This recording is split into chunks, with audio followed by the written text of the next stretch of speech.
I don't think the other two wanted to be called in. No, who would? Who would?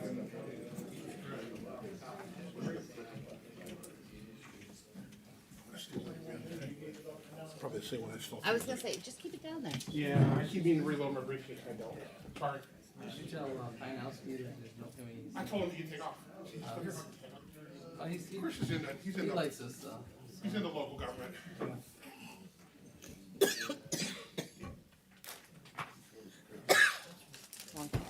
Yeah. You're just struggling. Oh my God. Right in front of Matt. He's sitting in front of Matt. Oh, okay.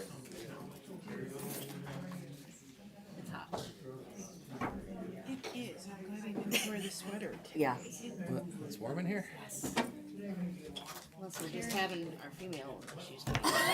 No, I think Karen must be. Okay, nobody's gonna say a word. Yeah, about no it. one's saying That's the quickest way to shut down 3 guys. You guys just shut down 3 guys. You guys do that on that side of the table. Okay. know Now to you shut know. us Now I know.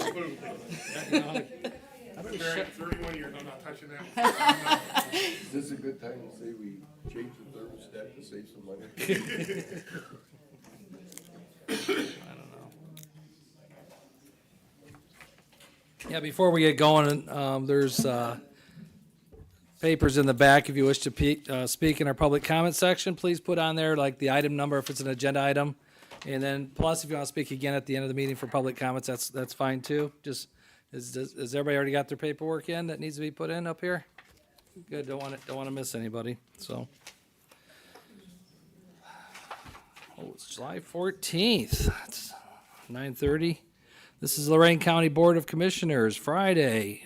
Please rise for the Pledge of Allegiance.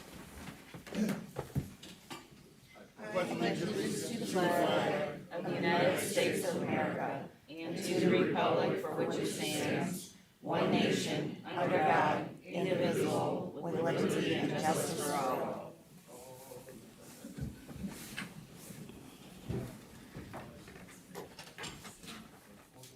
Ready? Yep. Commissioner Moore. I am here. Commissioner Riddell. Here. Commissioner Hahn. Here. We have a quorum. First is our presentation on the current sanitary and water sewer projects in Lorain County. Matt Witter, Matt Hassel from K. McCartney and Associates.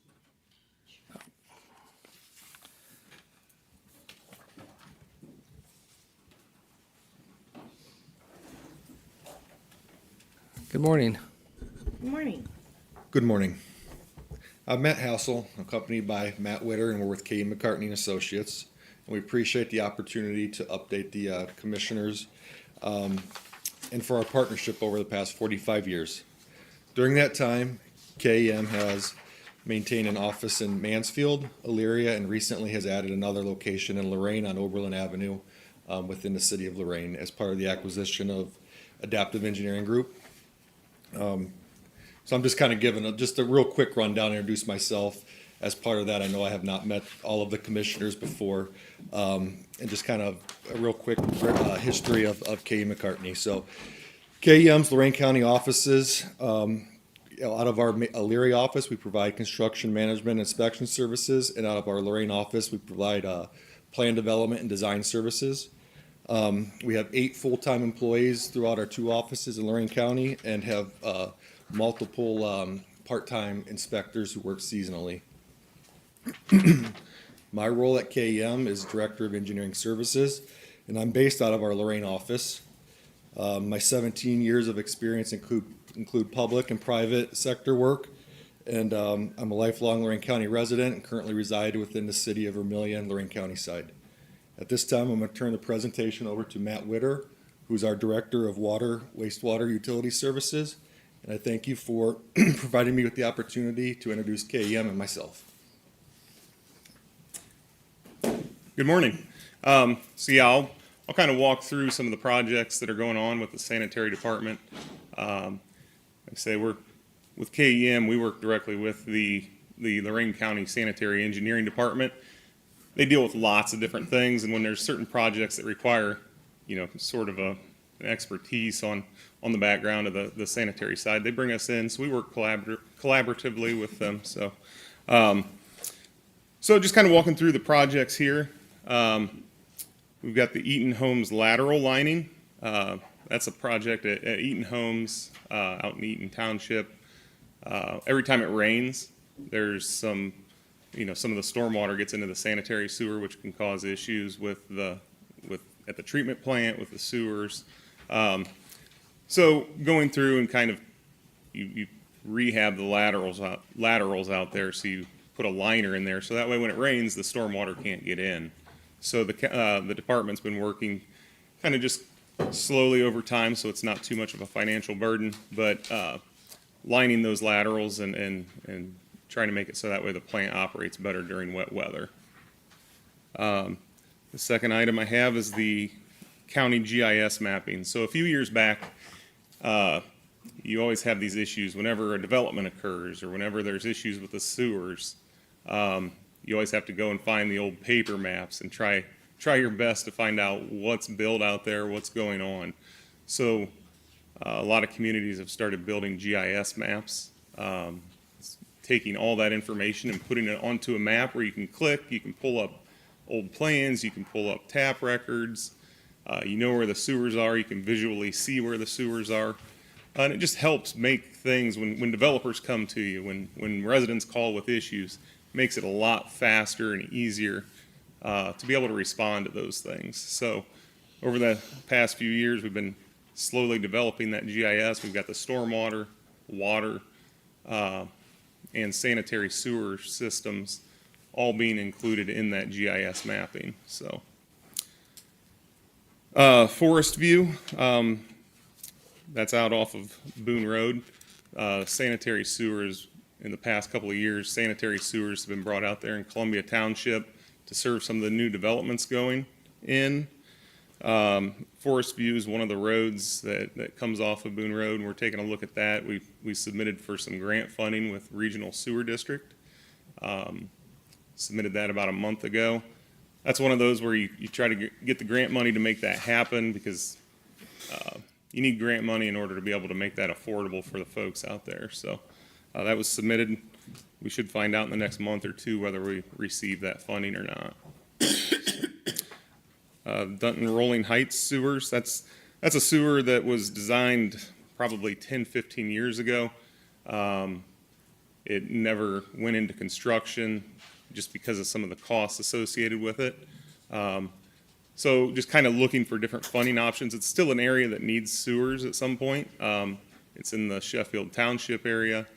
But again, it's one of those where you need to find some funding, you need to have some grant funding to make that happen, make it affordable for folks, because it's expensive to build sewers in existing areas. Pheasant Run, we're currently taking a look at, the Village of LaGrange contacted us. Their plant has a lot of I&I coming into it. Pheasant Run ties into their plant, so they just asked us to take a look, did some smoke testing where you put smoke in the sewers and see where stormwater's getting in. So we're just taking a look and trying to find some of those spots and take corrective actions there. Moving on to the development areas, Hampshire Farms subdivision, which is at Oberlin Road, just south of State Route 2. That's a sanitary sewer that was constructed. Construction was completed a few months ago, and homes have been started to be built out there. So the Consolidated Investors, that's a potential, that's a subdivision out at State Route 58 south of the Turnpike. And plans have been submitted. They're going through the EPA process right now. Construction will be starting soon, I believe. But again, that's just for development there. So the next one I have is the Northwest Sanitary Trunk Sewer, and that's a sewer down Baumhart Road that's being designed right now. And it would serve as the main trunk sewer to kind of serve the west side of the county. It could pull in the village of South Amherst. But it's a large sewer that's under construction right now. It would go to the PQM plant with the city of Lorain. So like I say, it's in the design process, just working through all the issues that you run into during the design process. So just taking care of those. Heading over to Columbia Township, the State Route 82 sanitary sewer. So the sanitary sewer was extended down Boone Road all the way to State Route 82. The next step is taking a look at providing sewers along State Route 82. And that's being designed right now, and that would go from East River Road over to Marks Road. So kind of the eastern part of Columbia Township. Like I say, that's under design right now. I know there's TIF funds from the areas there that were TIFs, so those funds would be utilized to construct that sewer. Boone Road Phase 2, that's the sewer it's constructed. They're doing some final cleanup on that, but getting that all buttoned up and taken care of. So again, that's a sewer that's serving all the developments that are going on over in Columbia Township right now. The Riverside Golf Course, there were some discussions, it's probably been about a year, about bringing sewers and how to serve that area. We were looking at different options with the developer and how to make that happen. We haven't heard anything for a while. I think it's just a timing issue with when they want to actually develop that parcel, but we've worked through and given them the options for how to make that happen. For the Elyria Southeast Interceptor Sewer, that's a sewer that the city of Elyria would be constructing, but it's in a township area, so there's got to be coordination between the county and the township and the city of Elyria. So the county isn't really involved other than the coordination side of things there. For Pine Brook Golf Course, the Pine Brook Golf Course has a small treatment plant that's failing, and they reached out and looking at different options for getting sewers. We've had discussions with Lorco about how they can serve that. They've got a sewer just down the road, so we looked at different options. I think it's in the golf course's hands right now exactly what they're going to do, how they're going to build that. But again, the county's just there kind of helping to coordinate and make sure that they have an option available.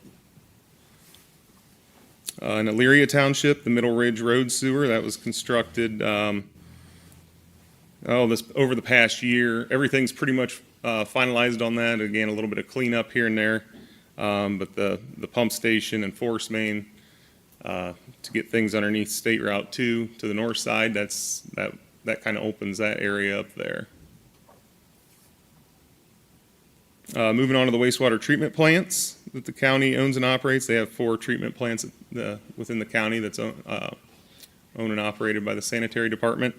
At the Cresthaven wastewater treatment plant, they're old steel tanks there that obviously wastewater over years and years.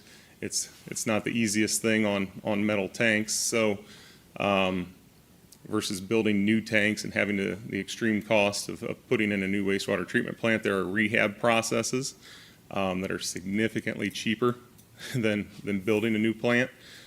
So that's actually out to bid right now for contractors to come in. All the flow goes through 2 different sides of that plant, so you can shut one down, rehab that side, and then turn the flows over to the rehab side and fix the other side. Like I say, it's at a fraction of the cost of a new plant, and that plant needs a little bit of work. So that's out to bid right now. Also at Cresthaven, all the treatment plants historically have used chlorine for disinfection. So the last step of the process before you discharge to the stream is you have to disinfect. So historically, all of the plants use chlorine, and then you have to dechlorinate it before you put it in the stream. All of those are being converted over to UV. And Cresthaven is the last one that will be converted. You just use ultraviolet light to disinfect. You don't have all the chemicals you have to purchase. It's a lot safer, more economical, and does a better job with disinfection. So that's the last plant. It's actually been up and running since May. It was built during the winter. And since May, that's been the process for disinfecting, and things are going well. Working out some kinks here and there, but everything's up and running. the Plum Creek plant, which is also a small plant on State Route 82. One of the last processes at that treatment plant is sand filters. So you put the water through a bed of sand, and it helps remove any particles that are in the wastewater. Every so often you have to remove that sand and put in new because it clogs up. So the treatment plant's having that work done. It should be sometime this fall they'll be doing that work. The Kipton Green Circle Growers, Green Circle Growers has a couple of treatment plants, and Kipton, everybody's on septic systems there. So there were some preliminary, they kind of reached out and said, hey, is there any options for building a plant that could handle everything? The county's role has been to simply look at what options may be available, just taking that preliminary look. So there hasn't been any movement on that. There hasn't been any meetings in the past several months. But like I say, again, the county was just asked to come in and take a look. So, that's everything on the sanitary side. As far as the water side, there's a couple things going. The county has part of their fee is to replace water lines. A lot of the water lines are old. Over time, they start to fail. So the county took an approach to include a small fee on the bills that will go towards replacing water lines over a long period of time, over several years. So every year, the department tries to replace some water lines throughout the whole district. We've got plans for Grove Avenue. The folks on Grove Avenue, their water line breaks constantly. It's at the point where it's the highest pressure. So it breaks the most often. So there's plans to go out and replace that. So that way their street doesn't get torn up, every 6 months. They're out there making a repair. So that's kind of the next in line. And then there's also been plans being developed for Rosewood, Butternut Ridge, and Griswold Road. That'll probably be the following year, but those plans are being developed and kind of getting kind of on the docket for replacement. So those are the water line projects that we have. So those are all the projects that I have kind of to go over with you. Is there any questions on anything? Yep. Excuse me. Yeah, we've invited the Elyria Township trustees in. They've been having an issue for 20 years? 19 years, gentlemen? And I thought I invited them out to attend, and maybe we could have a public discussion on how, instead of emails and letters, how can we move forward Certainly. in their community? And I know Mr. Armbruster has actually, you've got a little bit of knowledge, so I don't know who wants to talk first or next, or would you rather hear what Jeff has to say, or Armbruster? Well, I know, like Rosewood, I'm glad to hear that, because that street, we have like 3 or 4 breaks a year, and it's hard for us to maintain the road, because the road keeps blowing up, and there's so many patches over the years, that I think the water main has more repairs than actual water main, since it's, every year, for 20 years, it's been blowing up. And continuing on, it's gotten worse since we did that. Thank God we replaced that water line on Northridge Road, otherwise, that new road would be in the same situation, just like in Sheffield Township, Northridge, east of, by the school there, has got like 4 or 5 repairs that have happened since that road was done, so we done the same thing on Northridge in our township, had we not replaced that water line, so it's good to hear. Anything we can do to expedite that process? Yeah, so as I was kind of mentioning, we do kind of an annual water line replacement where we do a certain amount. We didn't want to make the fee too high, so you've only got so much money coming in. So every year we're trying to do a project. You mentioned Northridge Road, that got completed, a year and a half ago.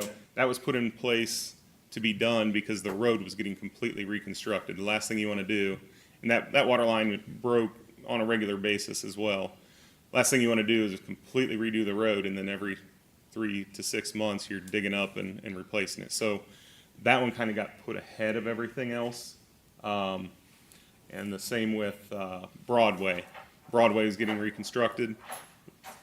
last thing you want to do is again dig up the road, so that water line got replaced. Now the plan is to move on to Grove because it breaks all the time, and then the Rosewood, Butternut Ridge. So we're trying to do it in a way that coordinates with roadway work, with stormwater work, where it makes sense, so you're not immediately tearing up brand new infrastructure that you just put down.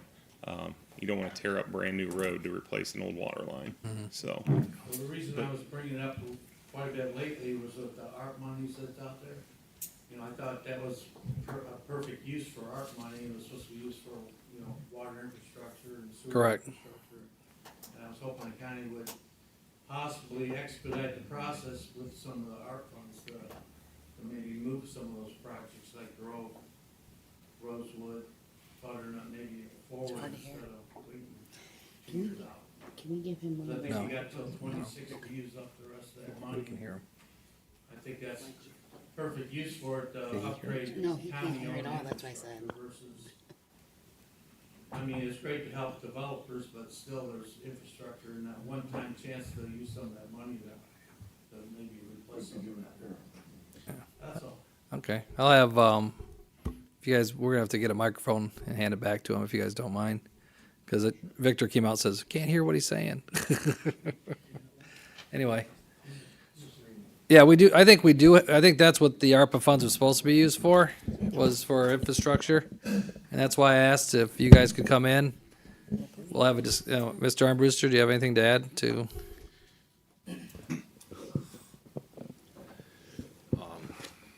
Yes and no, but I'm certainly glad for all the years K.E. McCartney has been here, but and through that process to help the county engineers. But in the last several months, department heads, Don Romancic, myself, county engineer's office, and others, Mayor Bradley, Mayor Corcoran, and involvement from South Amherst and their request for sewers, and you look at the growth of the county that's happening through the Northeast Sewer District over in Elyria Township, and how that has worked so well that Northeast Ohio Regional Sewer District is, you don't really hear any complaints about them in any way whatsoever, because it was formed outside of the politics of Cuyahoga County, quite honestly. It has a board that works perfectly, and they can expand their sewers into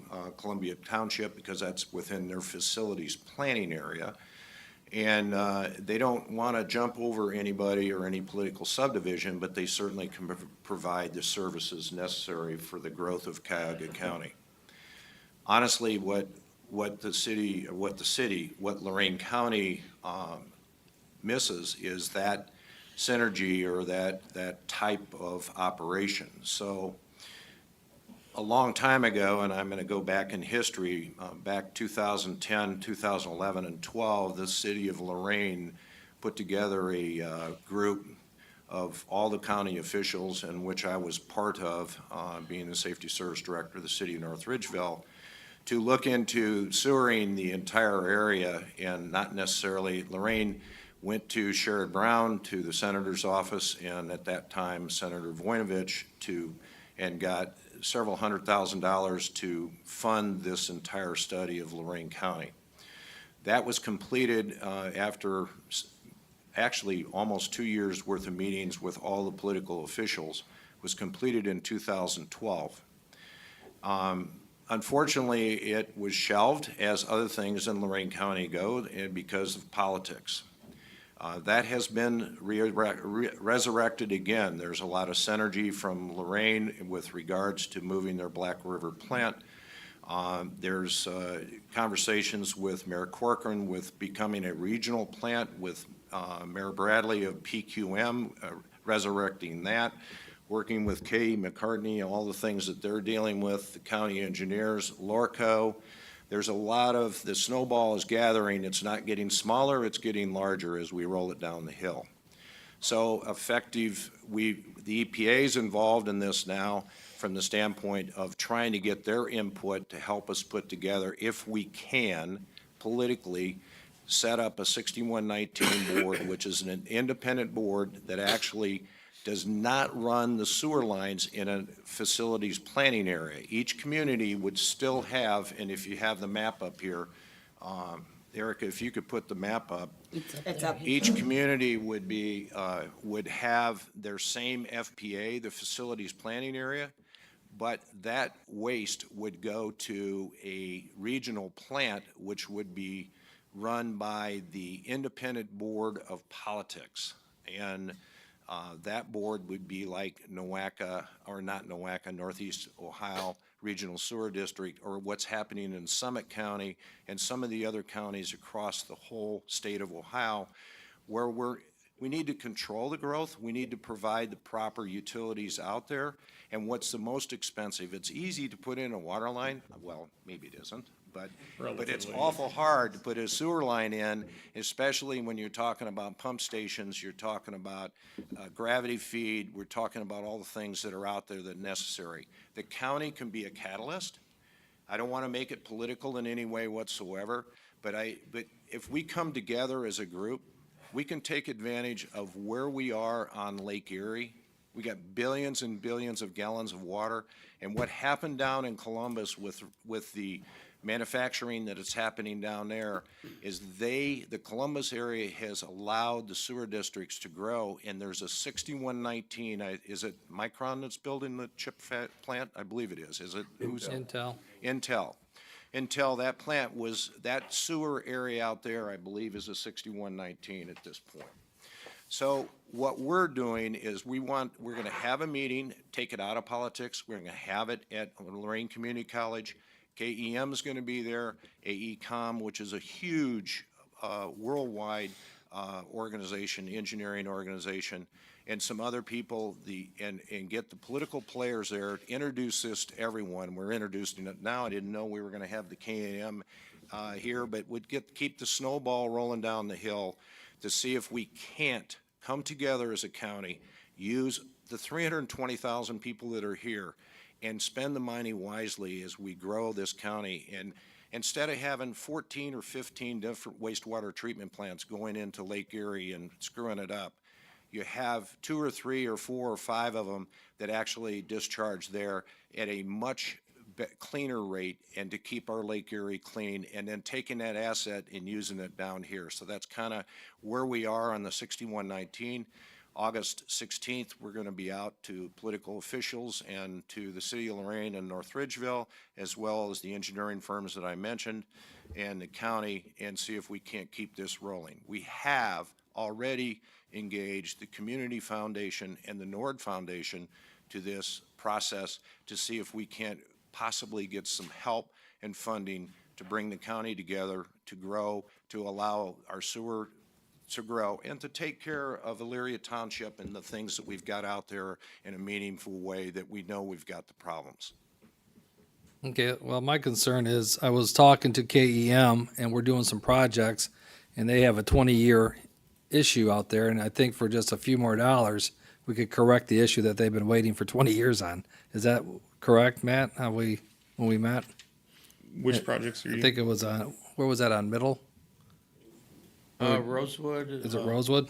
Rosewood, Northwood. You guys got a lot of, that's, I mean, there's. Hazelwood, you Yeah. name all of those. All the streets in there's the some- woods are really bad. In the Behind woods? the Dog and Suds over there. Okay, That right. whole area, just the water mains And- break And constantly. we already have a project in process there. Yeah, and we'll. And you said it wouldn't take that much to extend it. Yeah, so I can work with you, Bill, and make sure we understand exactly, so we're all on the same page, and make sure that that's incorporated, that it's the correct section of Rosewood. Rosewood isn't the longest road. No, half of Rosewood was replaced 20 years ago because it was so bad that we convinced the county engineer to apply for issue 2 funds for that. And the township paid the local share on it just because it was like, we got to do something because we can't even maintain the road there. It was so bad. Yeah. So that project, so half of that was done 20 years ago because, we convinced the county that something had to be done now Yeah. on that one, so. Yeah, so myself and you and, everybody at the township, we can make sure that we're. our Happy to plan meet with you matches. anytime. Okay. Mr. President. Yep. Bill, do you, does the township still have ARPA funds available of its own to match the county? in some We only, ratio? we got a total of 166,000, and we've spent most of that on storm sewer improvements. And we have a couple improvements that we're working with Don on a subdivision that floods all the time. So I think the balance of our funds are going to be used on storm sewer projects that we have planned for this year. And that water is from Lorain, right? Other one The from Elyria. water comes from the city of Elyria on the water main part. Yeah? Yeah, city of Elyria. The city of Elyria, okay. Because that's one of the things that I've been looking at as the new kid on the block is that we are such a minor player in the water business that it might make some sense for the county to update some of these things in a partnership with the entity that's selling the water. It's in their best interest to have, good water lines and kind of extricate ourselves from the water business because we're such a small player. It really doesn't make any sense for us to do that. We've got other stuff that needs our attention, I think, more. I agree. It's probably 20 years late, but Well, it's a good time to talk about it. well, that's what I'm saying. We just need to get the right players at the table, and the issue always is money. And you're right, we hope to have some ARPA funds left. There was an awful lot of money spent last year in the ARPA funds that could have gone to some of these infrastructure projects, and it's unfortunate, but that's the political nature of government money. But we're not taking on any new further commitments at this point, and I would hope that as we get through 24 is the last year for us, it has to be spent, so if we can. Earmarked. Yeah, earmarked, it's Yeah. gotta be earmarked by the end of 24, so we've got a little bit of time to pull the players to the table, the township, city of Elyria, the county, and see if we can't come up with a global solution for this that will last for the next 50 years. We would appreciate that. Thank you. Yeah, the main thing is what Matt's been talking about is there's nothing worse as a taxpayer when you're driving down the road, a brand new road that was just laid out and they're tearing it up because nobody's talking. And so I'm glad, I appreciate you bringing that up and how you've been doing that. Because Amherst, the mayor finally had to tell Columbia Gas that he was going to chain himself to the road if they weren't going to work in with the city, with gas, with electric, with water, and everybody. And that seems to be, I liked what I'm hearing from you today. Yeah, and like I say, I mean, you're always trying to think that, and Bob and Sean and Ken at the Sanitary Engineering Department are really cognizant. They deal a lot with the roadway stuff, so they know the roadway projects, they know the water, the sewer projects. You're always trying to just, coordinate all that so you're not wasting money putting something new down and then immediately having to tear it up to fix something else, so. So how do we they do a move really good forward job. with Elyria Township to fix their issues? And then Jeff would have to work with the city of Elyria, and maybe, I know this is more of a triangular deal, maybe more than that, but how do we move forward for these? Because these gentlemen came in today, the township trustees. I don't want them walking out of here hearing a bunch of politicians talk. I want them walking out of here knowing that we're going to have a plan and we're going to fix it. Yeah, so I mean, it's How do kind we of two do different that? paths, there's the immediate fix and you're talking the global approach. So I mean, I think we just need to pursue both of those and have them, at least at the planning stage, make sure we're doing our due diligence I on guess both of somebody- those. We can easily meet with the township, meet with you, Bill, and anybody else from the township, make sure we're understanding which parts you want replaced. And simultaneously, we can look at the global approach and get everybody together, set up some meetings to see what options are out there for that, so, yeah. I was going to speak before he said that so eloquently. But I was going to say, our office is, like Matt said, we've done some major water main projects here recently, which are paid for through our own OM&R fee. So those projects here over the last couple of years have been probably about $3 million in water main just between Broadway and Northridge alone. So right now, the goal was to get those mains done and then start working off to the subdivisions, the older subdivisions that are in need. Grove being the first one because that's got so many breaks on it. Those plans are, I believe, complete. Yeah. But yeah, then, you know, we can have discussions with Bill. I know he's always asking, you know, we can start developing plans right away, I would assume, you know, to start. But as long as that's the direction that everyone's on the same page, we can start doing that.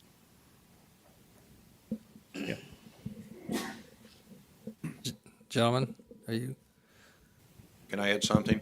oh, I just asked them if you guys are, No, any that's good. questions? We appreciate the time. I mean, I think that the audience and those that are out there and the commissioners, I mean, what we're looking at the 6119 is not going to hamper, and we're not studying what's happening in the local area. We're looking at it in a very global way to handle the waste in itself. It does not tell a community, we're not gonna go out and restudy where the FPAs are or anything like that. So we're not gonna spend money frivolously in a way that we've already got the history there. We're looking at the larger side is how do we impact the environment, and how can we lessen that impact with the growth coming to Lorain County and better utilize the shoreline, the river in Vermillion, the Amherst plant, and Elyria plant, better utilize those assets through a 6119. And maybe, Jeff, looking at it from the water, you have Elyria water, you have Avon Lake water, you have Lorain has a water plant. I believe Vermillion has a water plant that they've got some issues with. Do we need that many water plants out there to look at? But we're not looking at water at this point. But again, trying to regionalize and lessen that impact, environmental impact on the lake and where we are. So we're looking at it from 36,000 feet. We're not at ground zero here where we are at Eaton Township. So we're not trying to get away with anybody. We're just trying to make it more economically favorable to all of us, so when growth comes, we can manage it. okay, because I was 42 years old when I saw the initial ask. I'm going to be 62. I don't want to be 82 and having this meeting again. Okay, so that's my concern. I don't think you guys want to wait another 20 years, right? So my concern is that you guys are included in the conversations. We're doing a lot of work right now in that area, and I want to make sure that if there's any synergies or if money is a problem, then we can attack it that way and maybe revisit it with where do we what kind of extra ARPA funds do we have available? You know, I know we heard what's going on over here, but my concern is I think 20 years is too long. Well, the other issue too, other than repairing roads from the frequent breaks, it's a potential safety issue. Our fire department can't properly test the hydrants in those areas, because every time you shut the hydrant down, you pop the water line. So if the hydrants don't get tested, they're walking into a fire potentially blind or not knowing if that's a serviceable hydrant or not. So there's potential safety to the residents at risk, safety of our firefighters. And it also, with the hydrant testing, factors into the ISO ratings that affects everybody's insurance rates. So any type of improvement, I know it's not great, you know, you don't see, you expect the water line to work, you expect to turn the tap on and the water comes out. That's just something that we have to provide. And for 20 years of talking about it, it's time to do something, please. Okay, well, do you guys feel comfortable with the communication today? That you guys feel comfortable that you can communicate with all three of us here? Oh, absolutely. Okay, that's my concern is like, I didn't want you guys walking out of here thinking this was a dog and pony show. It wasn't. I wanted a public discussion, and I wanted to acknowledge that you guys have been waiting, and I wanted you to hear from our staff and the contractors we hired, and at least get everybody on record that we're gonna start moving forward, okay? Okay. Well, I do appreciate you guys taking time out and coming to our meeting. But Jeff, I think we need to change our perspective on that, because the water lines, it's just not, it's not the sexy part of what county government does, and you're competing with 100 different unrelated projects, not other water projects. And I think we need to get the focus back. If Elyria is selling the water, we gotta hand this over and let the township and Elyria work this out, and I think we need to extricate ourselves, but we don't wanna give them a horse that's got 3 good legs. You know, we owe it to them to give them a horse that's got 4 good legs. Matt, I have one question for you, the State Route 82 project. Yes. We've been in communication with some of the folks out there. There's a lot of, they're not all on the same page yet, but almost everybody's plan out there calls for more and trying to prepare for the growth as Strongsville moves down Route 82 into the township. And so I would hope that beyond the engineering pieces, parts of gravity versus pump stations and all that kind of stuff, that you hook up with Don at our office or some, whoever's driving that bus down there and make sure that we size and do things properly, because if we do that for the zoning that exists today, we're gonna fall short. Because Correct. they're planning on changing zoning and Yeah. trying to develop other opportunities, and we don't wanna shoot ourselves. Yeah, so to speak to that, probably 8 years ago, we performed a master plan for the entirety of the township for that exact purpose. You go up Boone Road and you look at the size of that sewer, you know that there's 1,000 homes or whatever it is that's gonna be built. You look at the size of that sewer, it's significantly oversized for what's planned right now. That sizing was all based off of the master plan, utilizing reasonable assumptions for what may go in out there. Now, You know, if look, I was you guys, I'd want the players to sign off that the master plan is still the master plan.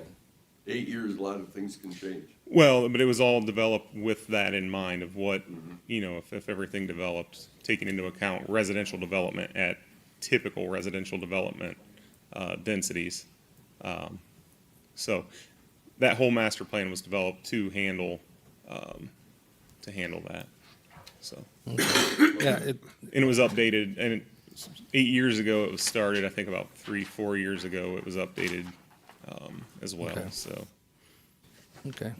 Well, we know sewers is not a sexy topic, but as we move forward, watch where the sewers are being put in the ground, and that's where your development's going to go. So sewers are extremely important for Lorain County and how we're going to develop our county moving forward. A lot of decisions that we'll be making here could affect the county for 50 to 100 years, all because of where you're laying your sewers. Last night I had a question at an event. They said, where can I live in Lorain County in a rural area and maintain that rural presence, which is what I want? And I said, well, you know, watch where the sewers are going in. And so my personal opinion of one of three is that my focus is on the sewer systems really north of Turnpike and Route 2, which is why I'm kind of interested in the Baumhart Road sanitary sewer, so that we can still maintain and keep our farmland, which is the largest, you know, economy or in our county. So, and we're actually talking with, and I know Mr. Armbruster is going to DC next week. We're talking with Sherrod Brown's office. We're talking to Congressman Lotta's office, and we're looking at trying to get a lot of federal funding for these sewers. So what I was hoping for is at least let the public see this is what's going on. We're chasing federal dollars to offset and mitigate those costs for those residents that are going to be affected by these sewers. And after seeing the correspondence from Elyria Township, I figured as we grow and put in new infrastructure, we shouldn't be ignoring the old infrastructure that needs to be updated. So it sounds like we're heading in the right direction. So, Mr. President, Yep. Don Roman's here, he'd like to. yeah, I was wondering, Don usually speaks. I'm not accustomed to having him sit there quietly. I aim to surprise on occasion. But, for the Baumhart sewer, we are actually under contract for full design. And that sewer would be coming out of Lorain, out of the PQM plant to Whittlesey. From Whittlesey, we'll be going down to Baumhart Road, and then we're taking it to take advantage of existing infrastructure that's already been in place to maximize our return, to take it all the way to the Turnpike and actually just south of the Turnpike so that we can use both sides of the Turnpike for potential development. We are also have not forgotten our conversations we've had with South Amherst Village. There is a branch that would be coming off from Baumhart down Middle Ridge to Quarry Road. and then going up Quarry Road. As you get into South Amherst Village, gravity would be wonderful, but pumping becomes a little bit more cost-effective and reasonable when you've got 6 inches of topsoil and then some of the hardest and best sandstone ever known to man located. So there's a reason they rebuilt Chicago using our sandstone. Yeah. Do you want to touch on the Green Circle growers?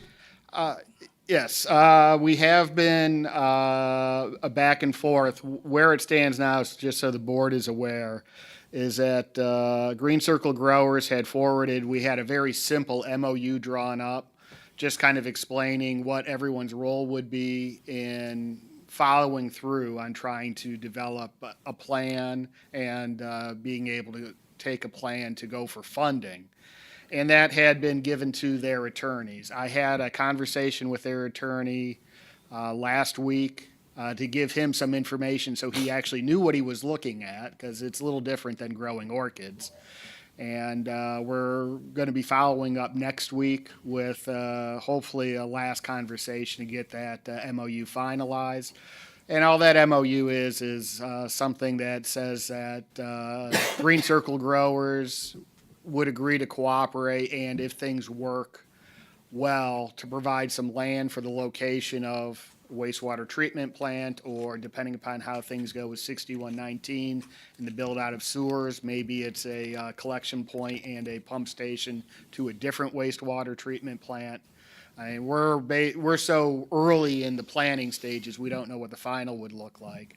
They agreed to be a customer, and they had even talked about providing a financial contribution. In this, Green Circle's looking for ways to not only benefit themselves, but to benefit the greater community. They understand that there's a need out there beyond their own.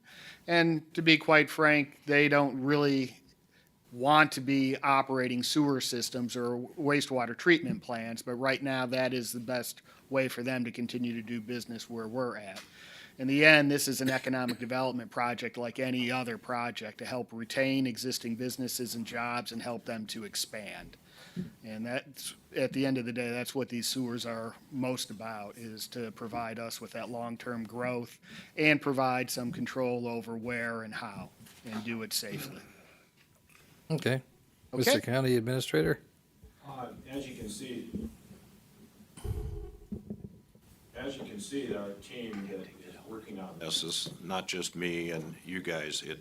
There's a large group that internally that are. We look at that line down Baumhart as part of the 6119 system. So if in fact we can put this together at PQM, then that would be an asset of part of the 6119, because 6119s are supposed to take care of mains, not necessarily hookups to houses and to businesses. They're to allow the growth of the main line, and to businesses, yes, because they would hook into that main line. But the subdivisions and the FPAs, the facilities planning area, would actually handle the planning of it. The 6119 would take care of the large pipes and pump stations that are out there, and that's how it's developed in the other counties across the state and probably across the whole United States. Okay, thank you. Mr. President. Yep. Thank you. Jeff, you mentioned several times Lorain and North Ridgeville. I just want to remind you, Avon Lake treats sewage too. Well, in the study, and that's absolutely correct, because in the study, when you read it, and you can look at it, it's the 2012 study. Avon Lake, Elyria, Grafton, these wastewater, Oberlin, these wastewater treatment plants were considered, and they're still in operation. But as you build out a system, regardless of the political side of it, you need to look at, are there connection points out there if in fact down the road they might choose to come over here? Avon Lake might be a facility that you can do. But remember, North Ridgeville's rate is $2.34. Avon Lake's rate is $7 and some odd cents. So The problem with that is? all right, I'll take off my North Okay, now we're Ridgeville going down the hat. How's political way, guys. Okay. You're not the mayor of North Ridgeville anymore. that? I know that. The study, though, it wasn't political. The study wasn't political in any way whatsoever, Oh, no, not at all. unfortunately. Okay. Any other questions from the board? Okay. Well, I do appreciate, KEM coming in and doing this presentation, the trustees and Jeff and his team. We do appreciate it. And I'm telling you, although sewers may seem boring, it's extremely, extremely important for this county on having an organized plan, and we do have an excellent team making sure it's done right. So I do appreciate you guys all coming in. Thank Yes, you. Thank you, and thank you for your Yeah. opportunity. Thank you.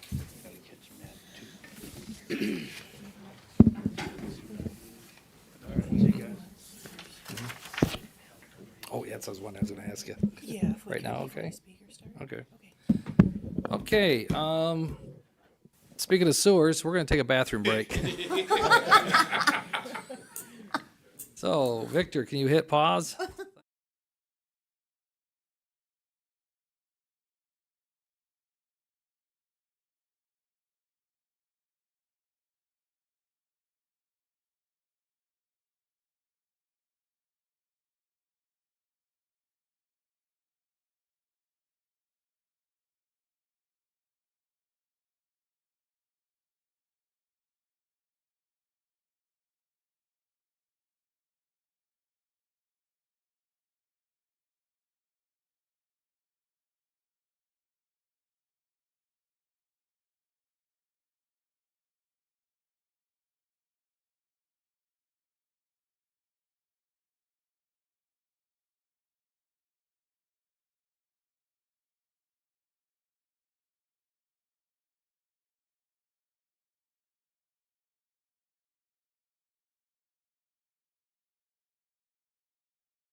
That's good. Right, there you go.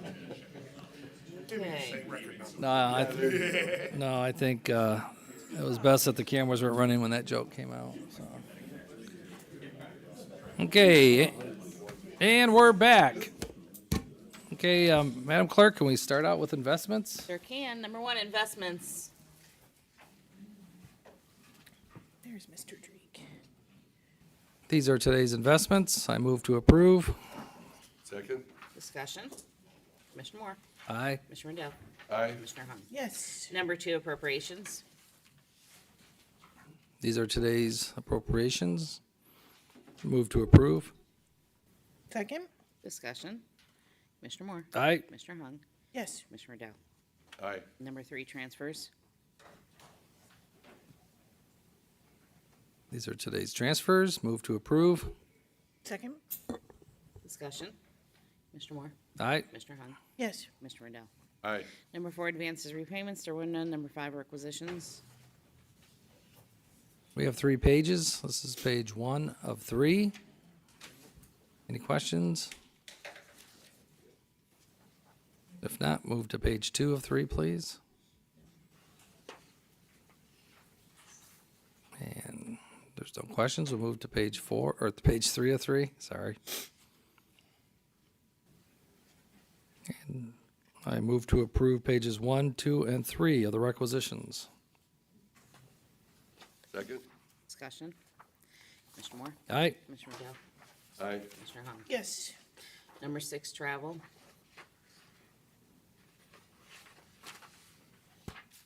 This is travel. I move to approve. Second? Discussion. Yep.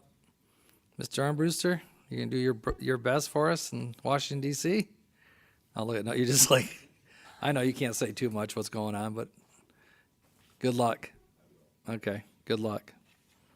I move to approve. Second? Commissioner Moore. Aye. Commissioner Hung. Yes. Commissioner Rendell. Told you I'll put you on the spot.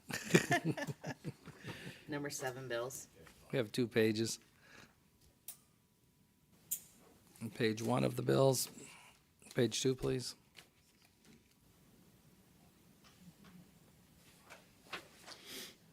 Move to approve. Second? Discussion. Commissioner Moore. Aye. Commissioner Hung. Yes. Commissioner Rendell. Aye. I don't think we have any. I don't have anything. Okay, so we're not going in exec, so, So there's no personnel today. yep. C, public comment on agenda items. Okay, at this point, this is the public comment section in regards to items that are on the agenda.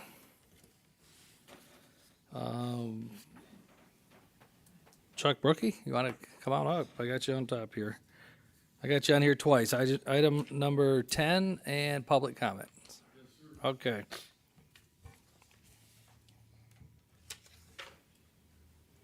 Just want to make sure. Timer.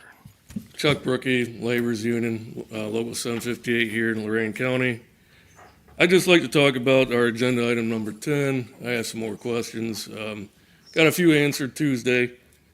Mr. Riddell, I want to thank you for being your transparency that, because these items, you can read through them, but we don't know what we're going to do, right? I read through 302, so, and we were told that this is going to be paid for out of general fund, for this new government, and I'd just like to know how we're going to pay for it. General fund, are we going to have to impose a new tax to pay for this, for all these new employees?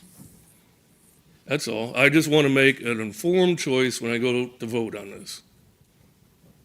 Yeah, Chuck, a good question, and there's a lot of misconception between budget and expense and those terminology, but the county has about a $73 million a year revenue stream, and you pay for 3 commissioners now, so the matter is not gonna raise taxes, it's not gonna raise spending, we're merely gonna have an opportunity to reallocate some other resources, should this thing pass. We have to fund county government, so we'll fund 7 commissioners instead of 3, but it isn't gonna cause, it's not an increase in the cost of the county budget. It's just money from somewhere else comes here. Currently, we have almost, I think we have 30-some employee slots that aren't even filled because of the labor market. So finding that resources, we're not gonna have to increase total employment, we're just gonna reallocate some people to do what has to be done.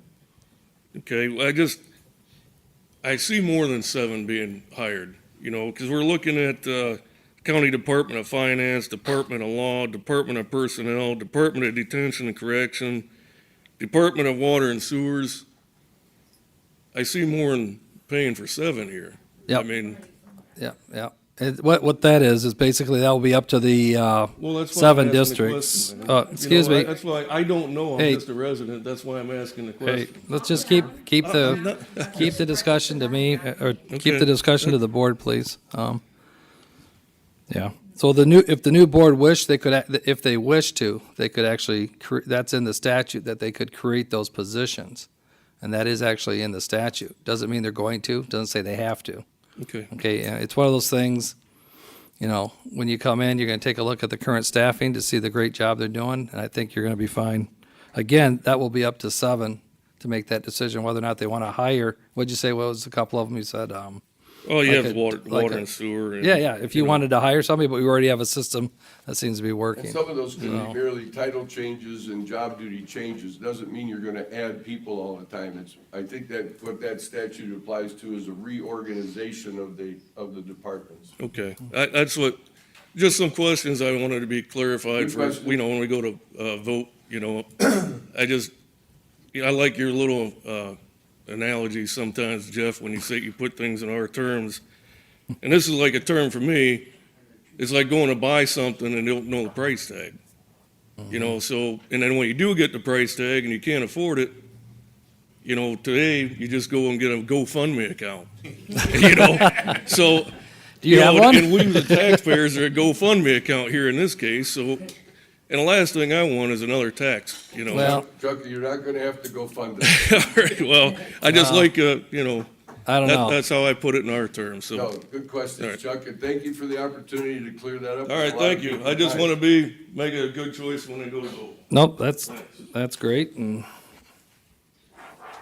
we'll be talking about the budget after this, so. Brian?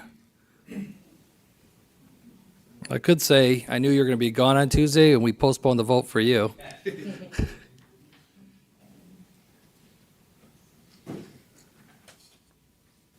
And it looks like you put down you wanna speak at both areas, so, okay. I just wanna make sure. Brian Baker, 49822 Greystone Oops. Drive, Brownhill Township. Jeff, I just came from DC is where I was. If you could tell, there's no money in DC because all we're doing is borrowing there because of the debt ceiling. So if anybody's counting on bringing money back here from the federal government, I'd be very surprised. Oh, good, we get to surprise you. Well, it'll be interesting, because, where they have a lot of debt. Exactly. And we can't live in debt. The one thing I would say is, I know 2 weeks ago I had asked if there was any way that somebody from the budget department could come up and just give us an overview of what this was. My understanding is that didn't happen on Tuesday, is that correct? No. Nobody gave any report on that. Just real quick, and I took numbers, kind of what the county government is. You guys operate under 325.10. That's what makes your pay for the commissioners. It looks like in here, and I just took numbers out of like 2022 numbers, for 3 commissioners with benefits, OPERS, it's about, I think 418,000, I think it's 139,398 times 3. We have administrative assistants. We're going to add on administrative assistants, so we're going to have 4. We have 3 now currently. We have John, Amy, and Matt. I would say the new commissioners coming in, most likely they're going to have them. We don't know because we're going to vote on something. We don't know what it's going to be. I took these together, put them together, and I think the salary, and I might be wrong, was 59,000 for the new commissioner. Is it 56 or 59? 56, yeah. So it's right in there. I took, if you take 7 of them, I come up with using the benefits. I use the COBRA rate of $2,500, try to figure out your medical because that's the easiest way to do it. I took 10% off of that, come up with these numbers. come up with the 7 commissioners, if you add, seven, administrative assistants, come up with somewhere about, 1.174 million. I took that, subtracted from what I came up with with the current system that we're using. I see an increase of about 535,810. I read this legislation, and I've researched a little bit on Cuyahoga County, I've researched a little bit on Summit. It looks like most of them do have, they call them special counsel, I think is what they might call it in Cuyahoga County. So that is your representation for your commissioners. That would be paid out of the general treasury. Your prosecutor will still be in, because he has to do all the stuff in the courts and all that, still represents some there. I took that salary, and I think, and Mr. Petticourt, I was able to find it online. Your salary is like 127,000 is what it said, at least it said in there. Yep. You told About 27,000 in benefits was by the COBRA rate. I took another 17,000 for the OPERS, came up with about 171,780. So I come up with a total cost, just doing these quick numbers over this period, that we're about over 700,000 increase in government. So, we're starting to go here, talk about benefits. I read in there, the board has the right to, even though you're a part-time commissioner, give you health care, give you your OPERS, just like you do now. These are really not full-time jobs. Even though you work them as full, they're not described as full-time jobs. We've always been under impression. So I'm pretty realistic that you guys aren't going to give up your health care and your OPERS and all that when you become commissioners in the next, if we get to the 7-commissioner system. The other piece that comes up is that director of law, and it looks like everybody uses both. In the 2 counties that do it out of the 88, they both have a director of law that they use. He is their legal counsel for this group, no different than a city has for the mayor, has their own legal, and the law department does it for the other people. Can I just real quick, Chuck, on Yeah. that, if you don't mind? You gotta remember the difference between Cuyahoga County and, I think it's Summit County, and what this Yeah. is those are charter forms of government. Yep. So it's slightly different. No, I understand Right, but I that. don't disagree. I get Yes. your general point, but just to be clear, But what they're doing in Cuyahoga County and Summit are a What little they bit- do there is they elect their county executive. Yeah. This here, the 7 people up here elected, they also control, they don't control their wages, but they do control all their benefits by 3, yes, they do. It's right in there, Jeff. It's 302.202, Section B. If you read it, it tells them that the commissioner sets those salaries, it sets those benefits. It's in the statute. Yeah, but we're statutory, and I can tell you, I tried, because of my situation, being retired. Yeah. I tried, I could decline the hospitalization. You can, because it's under but I 30, can't it's under. decline the OPERS. I understand that, but that's what I'm saying. So that cost is always going to be there. So when we say there's not going to be an increased cost, we're going to shuffle people around, it doesn't. I mean, the county administrator's salary can go up to 165% of 98,000. It's really about 100,000, but I couldn't find enough numbers for the 2023 numbers where I could see legitimate numbers. So what I would say is, it's interesting as we go through this whole process and we asked to talk about it, what it's going to cost. We did this in a 2-week period to come to the public. We're going to put it on the ballot. I know 45 days before, you have to send this out to every person. Who will be responsible for sending that out? Will that be on the county's tab? Or will that be on the tab that's trying to put the motion Board of forward? Elections. So the Board of Elections, so that's our money that we're going to pay to mail this out. But we got to educate people on what it's going to cost. So when I hear up here that we're going to make decisions when the 7 people get in there, that's like writing an open checkbook. If I ran my union hall like that when I was the business manager, I guarantee I wouldn't have been there very long. But I think as we need to look back, and the 3 original commissioners were Mr. Reed, Mr. Osborne, and Mr. Bacon. They're scratching their head up. They're saying, for 200 years, we've ran this kind of process, and now we're going to spend, I come up with about $750,000 in extra money to really do what? Well, if they would have saw last year and how the spending was, they'd be rolling over their graves. Well, But- I don't but I've already given disagree. you 6.5 minutes, Dave, Brian, so. Dave, well, all right, and I'll come back under the next section. I know you Thank will. you for your time. No. I would just like to You say used up is, your second time and next week's time. And next hey, if he'd have shut me off at 2 minutes, I would have No, stopped. I wouldn't have done I it. will live within your rules. No, I've always Brian, done that. Hey, Brian, you know why? Because it was a constructive conversation. Well, thank you know for your what? It's not some consideration, Dave. Facebook rant. I- You have a constructive. I've never done that, I know Dave. you haven't. I'm I've just known you saying. for a long time. I know. That's why I allowed it. Jeff, did you want to? But I just want to say, you're making some assumptions, and from your perspective, you know, that's the world you know. But these 7 commissioners could end up having a staff of 3. So like, here's what I'd say, Dave. Each commissioner doesn't have to have an assistant. It's a numbers game. It's no different in DC as here. I understand that. 4 votes get you what you need. Mm-hmm. Just like 2 votes get you what you need today. 4 commissioners come up there and decide we're going to do this, this, this, and this. It happens, correct?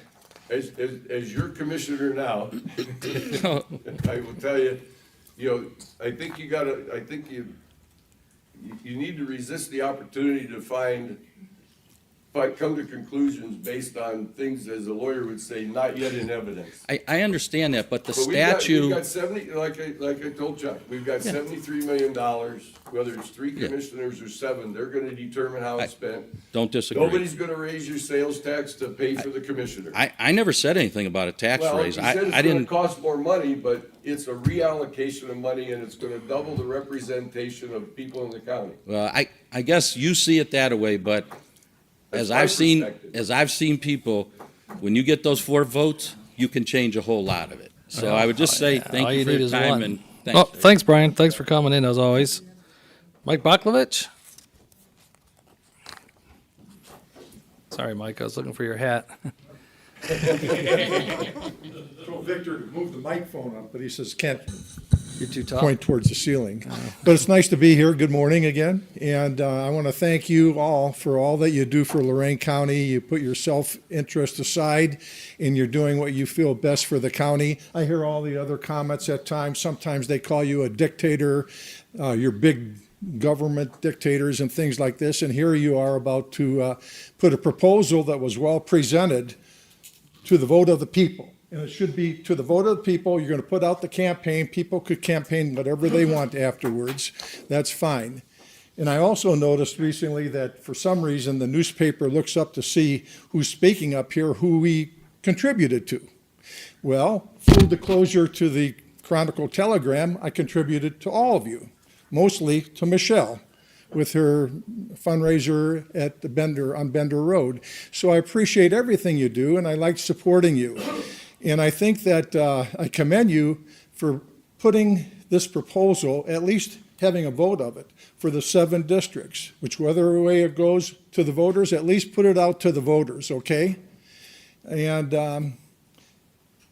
I also, I'm very saddened by some people coming up bad-mouthing, calling you dictators. Here you're going to put a proposal out that could possibly dilute your power, give more representation to the people, maybe dilute your salary a little bit, but you're willing to do that. And I'm sure they'll still come up here and calling you dictators, which is disgusting. But our dictator isn't here today, I guess. But anyways, thanks a lot and appreciate all you do. Thanks, Mike. Thanks, Mike.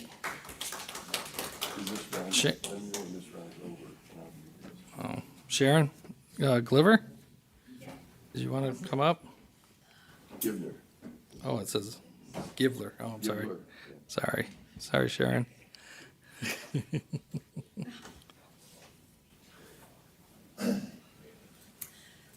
My name is Sharon Givler. I live at 515 Aqua Marine Boulevard, Avon Lake. And I just moved back to this area recently. I lived in Gallia County, where it is rural. I lived on an 80-acre farm amongst other 80-acre farms. And yes, Bob Evans was my neighbor. But I'm here to say there are areas in Lorain County that need to be represented. And for that, I do agree with the 7. I think that's an excellent proposal, and thank you very much. Yes. Okay, thanks. Thank Wow, 40 seconds. Good job. You made up for Brian. Robert Heflin? I don't need a microphone. I'll be concise and brief. An observation. You are either part of the problem or part of the solution. You gentlemen are part of the solution. Lorain is a diverse county, urban to rural, both with different needs. I believe that creating greater representation of these diverse needs will benefit all citizens. You are to be applauded for this decision. I've lived in Lorain County for 61 of my 70 years. I was never invited to a council meeting. Now I have your transparency is of paramount importance to the integrity of this council. For one, I appreciate it. Keep up the good work. Thanks, Robert.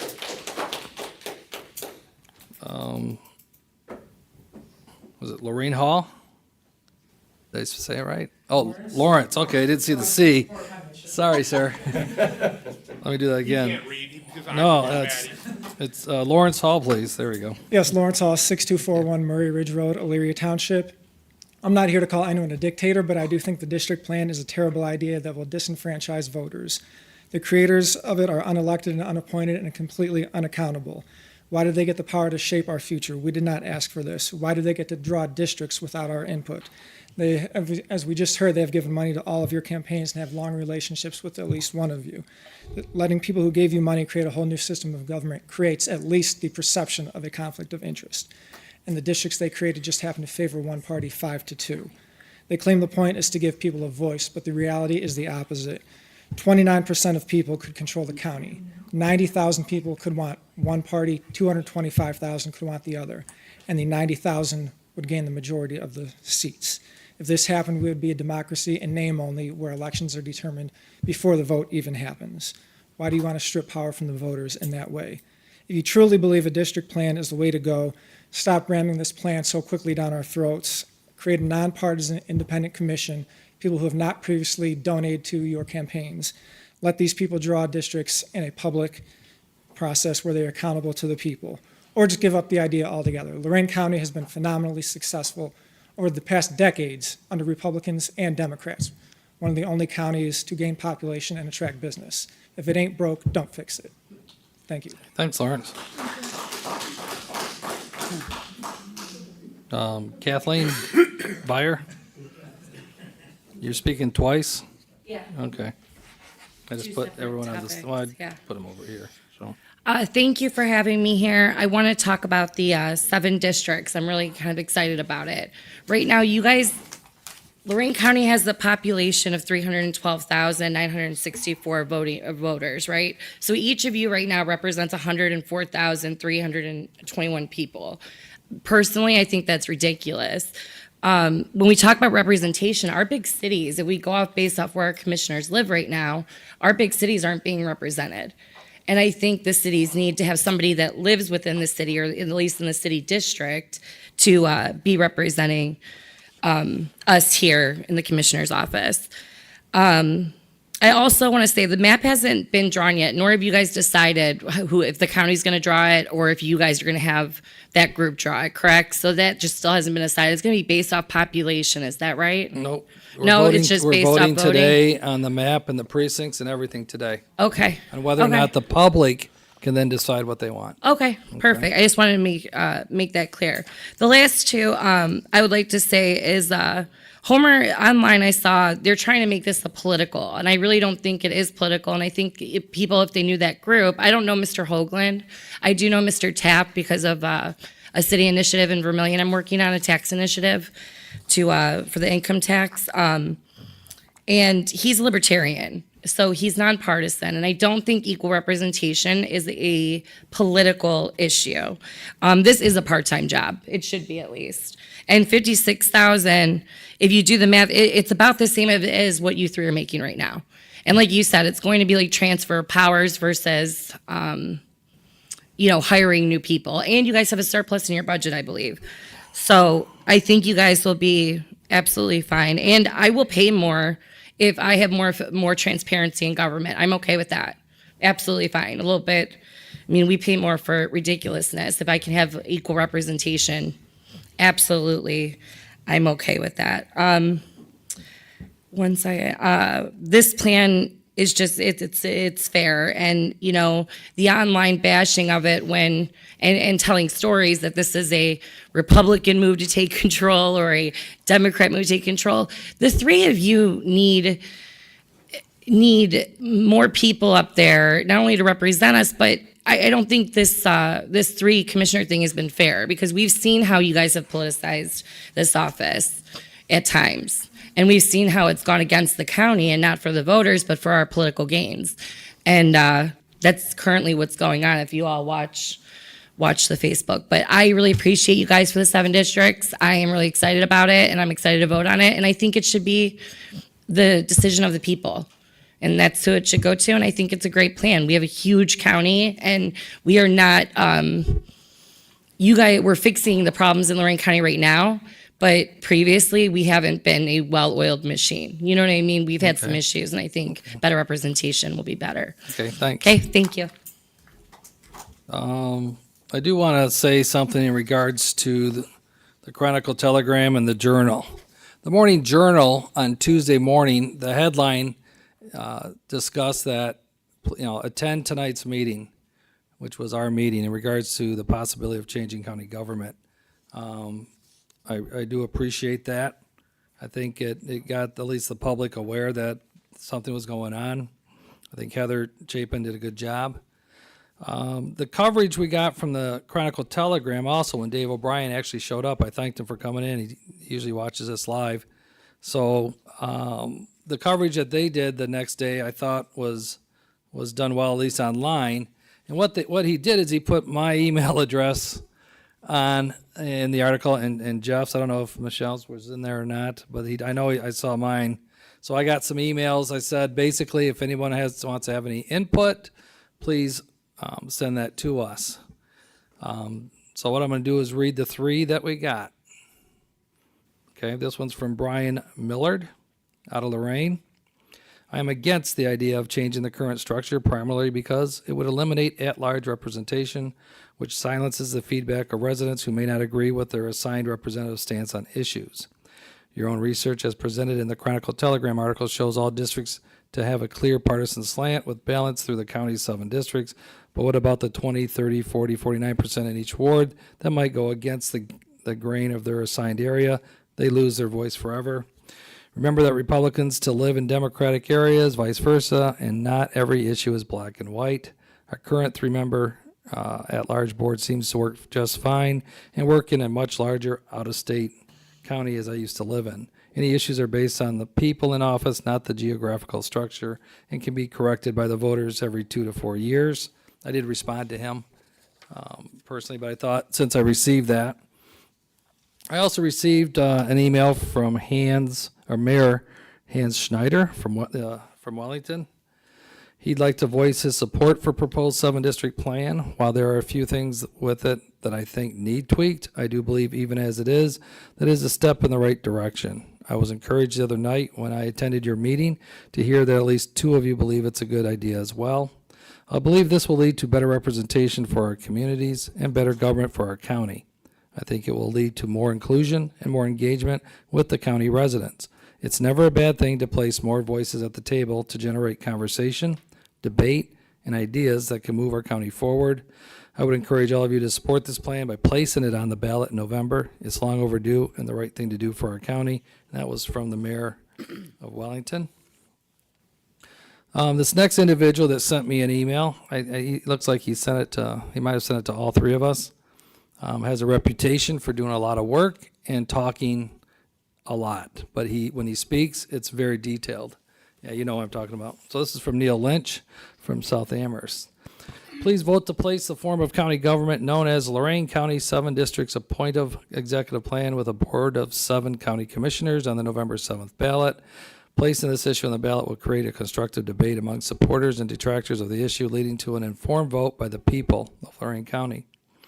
The proposed County 7 Districts Plan presents many positive aspects. Diversity. It will result in a county board that is a better reflection of the diversity of Lorain County, diversity in race, ethnicity, rural, urban, conservative, and progressive demographics. Local representation, organizing the approximately 316,000 citizens I will interject here because everybody keeps saying we represent 100. We don't. As a board, all three of us represent 316,000. Of Lorain County into 7 districts of approximately 45,000 people each will foster local representation and ensure a representative that is far more familiar with the needs of the concerns of a district area. Again, I'm going to insert my opinion.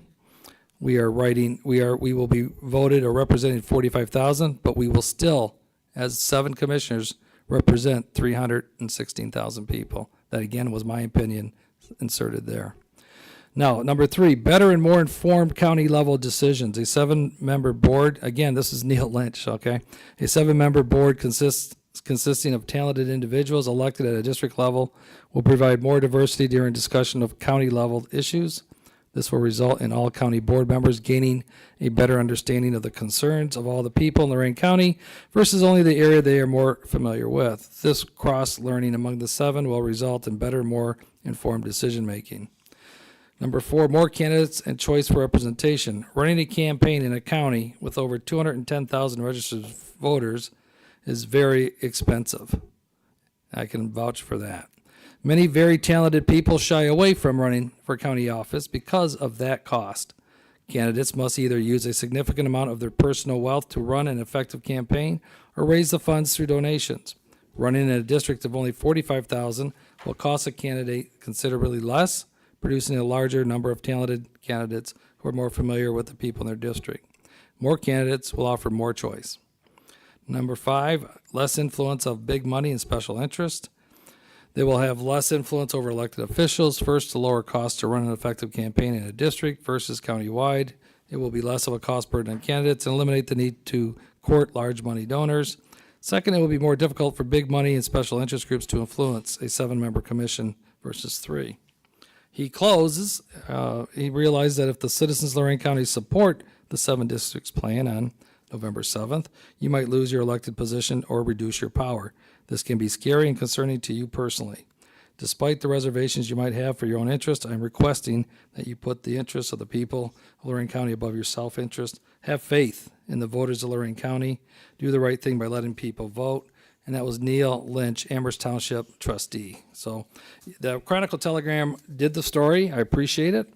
They put our county emails in there, and I received 3 emails. Okay. So I wanted to make sure that during the public discussion that those 3 comments were known. So that is it in public discussions. We'll go into more detail when this issue comes up. As of right now, I guess we're on, oh, wait a minute. What, did you want to, oh, I'm sorry. I guess he wants to respond to the public comment. At the last meeting, there was comment from the floor concerning the retention of the agent for our county insurance. And I wanted to clear the air in two fashions on that. The first one is that we recommend to Columbus who we want from our area to represent us. We pay a premium, it doesn't work. Regular insurance, you pay the agent, he keeps a commission and he books your insurance. The way the county insurance works is that the State Association of County Commissioners they've developed an insurance pool for all county governments that want to participate. They buy the insurance. All we do is recommend who we want to represent us. None of that money comes out of the premium. It's not like we're paying or hiring the agent. And they do have a voice in approving it. They audit to make sure there's qualifications. The second thing was that firm and that individual were personally and corporately disparaged in a very unfair way. And so to clear the air and to let people know that we don't take these decisions on who we retain and who we hire, we don't take them lightly. They have a lot of foresight. So what I have Teresa posting on the TV for the record is the qualifications of the Oswald Company, which is the largest minority-owned firm, not insurance company, largest minority firm in northeastern Ohio. They represent hundreds of school boards and cities and public entities. They're very good at it. And they have a track record of servicing, which our staff appreciated. For a short time, they were our agent before. And the professionalism and the service from their staff makes it much better and easier for our staff to get their job done, which is to represent the county. So I thought in fairness, that if these comments were made and they were false, that we correct the record. And so I have that posted, and if anybody wants a copy of those things to learn more about the Oswald Company, I would hope everybody would look at it and understand that we selected a very fine firm. Thank you. Any other? Okay. Any old business? Is there any old business? I do not have anything. Okay. No. Well, no. Board business. Number 9, adopting fiscal year 24 Lorain County tax budget and approve as submitted in the tax booklet. So moved Second. with Discussion. regret. with lots of regret. Okay, we have been handed a budget. I told KC be ready. I don't know he doesn't know what I'm gonna do, so. We were submitted a budget, and I know Brian was asking about the budget numbers, so here we go. What is it, $9 million more they're asking for now? I mean, from everybody? The tax budget in front of you guys today is approximately $8 to $9 million above the approved budget last year, correct? Yeah. And inside that budget, why don't you explain what it is? Like, it's not what we're voting on today, okay? Sure. So by Ohio Revised Code, we are required to, the board is required to pass this tax budget and submit it to the county auditor. I believe next week is the deadline. And so essentially, this is a non-binding budget. It's all the departments, both general fund and outside the general fund, submit their budgets as far as where, at this point in time, where they see their needs for the upcoming year. So today, you guys will review and pass the budget.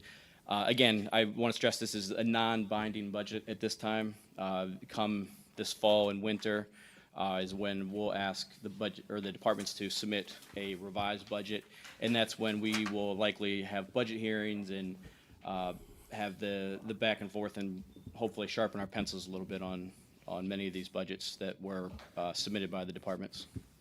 Okay, last year, when we were discussing this in December, we did an analysis of the projected revenue from the auditor's office.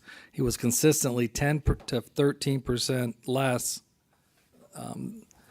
Just to be, it's a conservative ball. You're going to sit there and not really kind of work on it. So I had to do a 10-year analysis of our finances to find out how much, versus what the auditor's office would say, what their projections are, and what we actually do take in. And as of right now, Casey, you're saying we're on track to do about 73 million this year. Yeah, with real primitive, based on the end of June numbers, real primitive calculations, we're on track to bring in about approximately $73 million this year. Yeah, a lot of that's coming, and we may even do 1 or 2 more million on that. Things such as our sales tax numbers are up, even though we have the lowest sales tax around. Our sales tax are up. Kind of reminds us of the 80s. Interest is up, so we're making more money.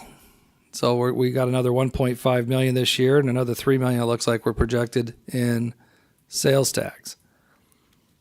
We'll probably be marketing Lorain County soon. I'm having a meeting with the Visitors Bureau. I think we should start marketing Lorain County and other counties where sales tax is 8%.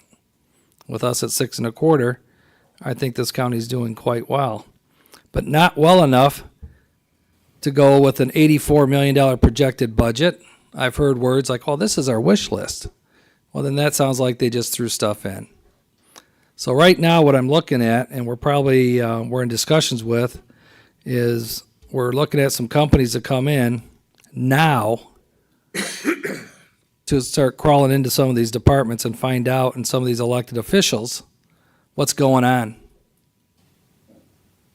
And I'm not happy with some of I don't know if they're playing games. I don't know if they're challenging us up here. But we are the budget authority, and we take this position extremely serious. So to see a non-binding tax budget of $84 million when last year's their ask was 75 million, I think is disgusting. And I'm like, if you guys want us to start sharpening our pencils, we're already doing it. And at this point, one of the departments is asking for quite a lot of money. And by the end of this meeting, under new business, we might have a discussion on whether or not to add a levy to that elected official's position and force him to go to you, the people, and explain it to the people why you're asking for so much more money. But I'll save that discussion under new business. So as of right now, we had to make the motion and second it. I believe we have to do this per the ORC, correct, Casey? That's correct. We have to do this, but the real fight is going to be in November after the election. So how can we as a board analyze the financials, make decisions, and then say, well, oops, well, it looks like we need to have a levy, or we might need to do a tax. Well, you can't do it after November. So we're going to start looking, and probably we'll have a discussion later on today in this meeting on how we're going to move forward with some of the requests here and whether or not they're legitimate or not. So that's my part of this discussion in regards to this non-binding tax budget. So, Mr. President? yep. I would also like to remind everybody that we've had 3 years of ARPA money. Money that represents taxes we've not paid yet, but we're already gonna owe. And as we go down the road, the ARPA money's not gonna be there. And when you hear terms like wish list, and you're talking about, well, ARPA money's that's not county money, it's, why are you worried about it? Well, and we've spent it to the tune of $8 to $10 million a year supplementing the budget.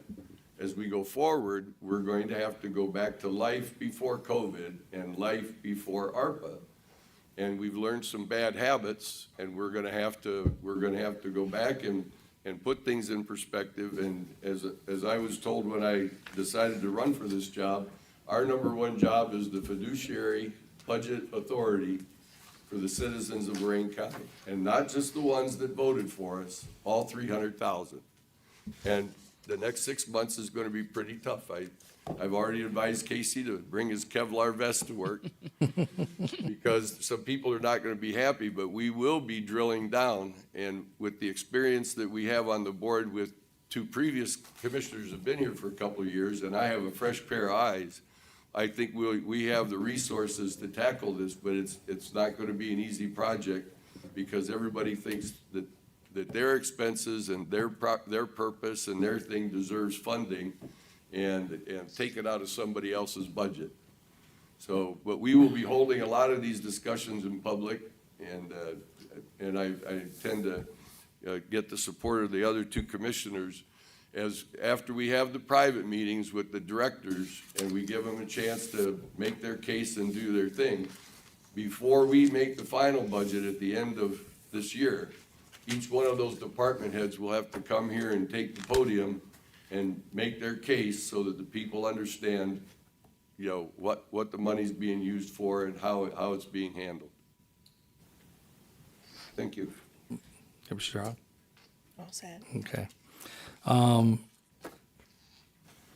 Yeah, so what happens next is we will have our budget hearings in November in which nobody shows up. Nobody does, okay? So what we're doing today is letting the public know that and letting those elected officials know and our directors know that we're going to be working with this, behind the scenes. It's not going to be out here in the public arena until they come in November, after the ability to figure out how we're going to make up for this shortfall on their ask.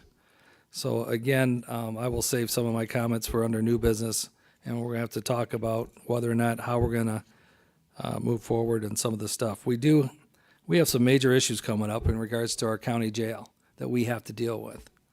And unfortunately, that probably we won't get all those numbers probably for another few more months. So, yeah, so not happy with what we got, but it's non-binding. I want the public to know we are aware it's non-binding, and I want especially to let all the elected officials know and directors know it's non-binding. So we'll be revisiting this, everybody one-on-one on this again. So, not happy, but that it is what it is, right? Correct. Okay. If there's nothing further, would you like me to take roll? Yep. Okay, Commissioner Moore. Aye. Commissioner Rendell. Aye. Commissioner Hung. Yes. Okay, number 10, submit to electors of Lorain County, Ohio, the question of adopting the form of county government known as Lorain County 7 Districts, appointive executive plan with a board of 7 county commissioners, of which 0 shall be elected at large and 7 shall be elected by districts, provided for in sections 302.01 to 302.24, inclusive of the Ohio Revised Code, to be placed on the November 7th, 2023 ballot. So moved. Second? Discussion. Anyone have any discussion points? Yeah. Okay, Commissioner. Dan, I hate to put you on the spot here. Okay. Do it, he loves it. You and I had a discussion before the meeting, and I wasn't gonna bring it up, but Commissioner Moore brought it up. Okay. On Tuesday. Let me wait for you, Teresa. Go ahead. So, can you just go over for the public the difference between the charter as it sat before and what we're looking at today? And then we can kind of expand on, I think we're now at the point where discussions that were had behind the scenes and memos that were written, you and I were talking about that we can maybe have a little further discussion about what happened. It's not a big ask at all, by the way, but yeah. From my perspective as a lawyer, there has been a little bit of confusion. There are 2 charter forms of government at the county level in Ohio. The charter form of government deals primarily with all of the elected officials, or a number of can deal with all of the elected officials, not simply the Board of Commissioners. And in the 2 counties that have adopted a charter form of government, they've done things like, to Brian's point, appoint a law director, right? And they've done other things where they appoint the engineer, as we know here in Lorain County, to our great benefit. The Cuyahoga County decided to appoint an engineer, and we got Clyber out of that. In my professional judgment and the judgment of most lawyers that I know, having a charter form of government in Ohio at this point is impossible because of 3 decisions rendered by the Supreme Court, I believe in 15, 16, and 17. I think that the court found that those types of wholesale changes were very significant and outside the scope of what was intended by the legislature.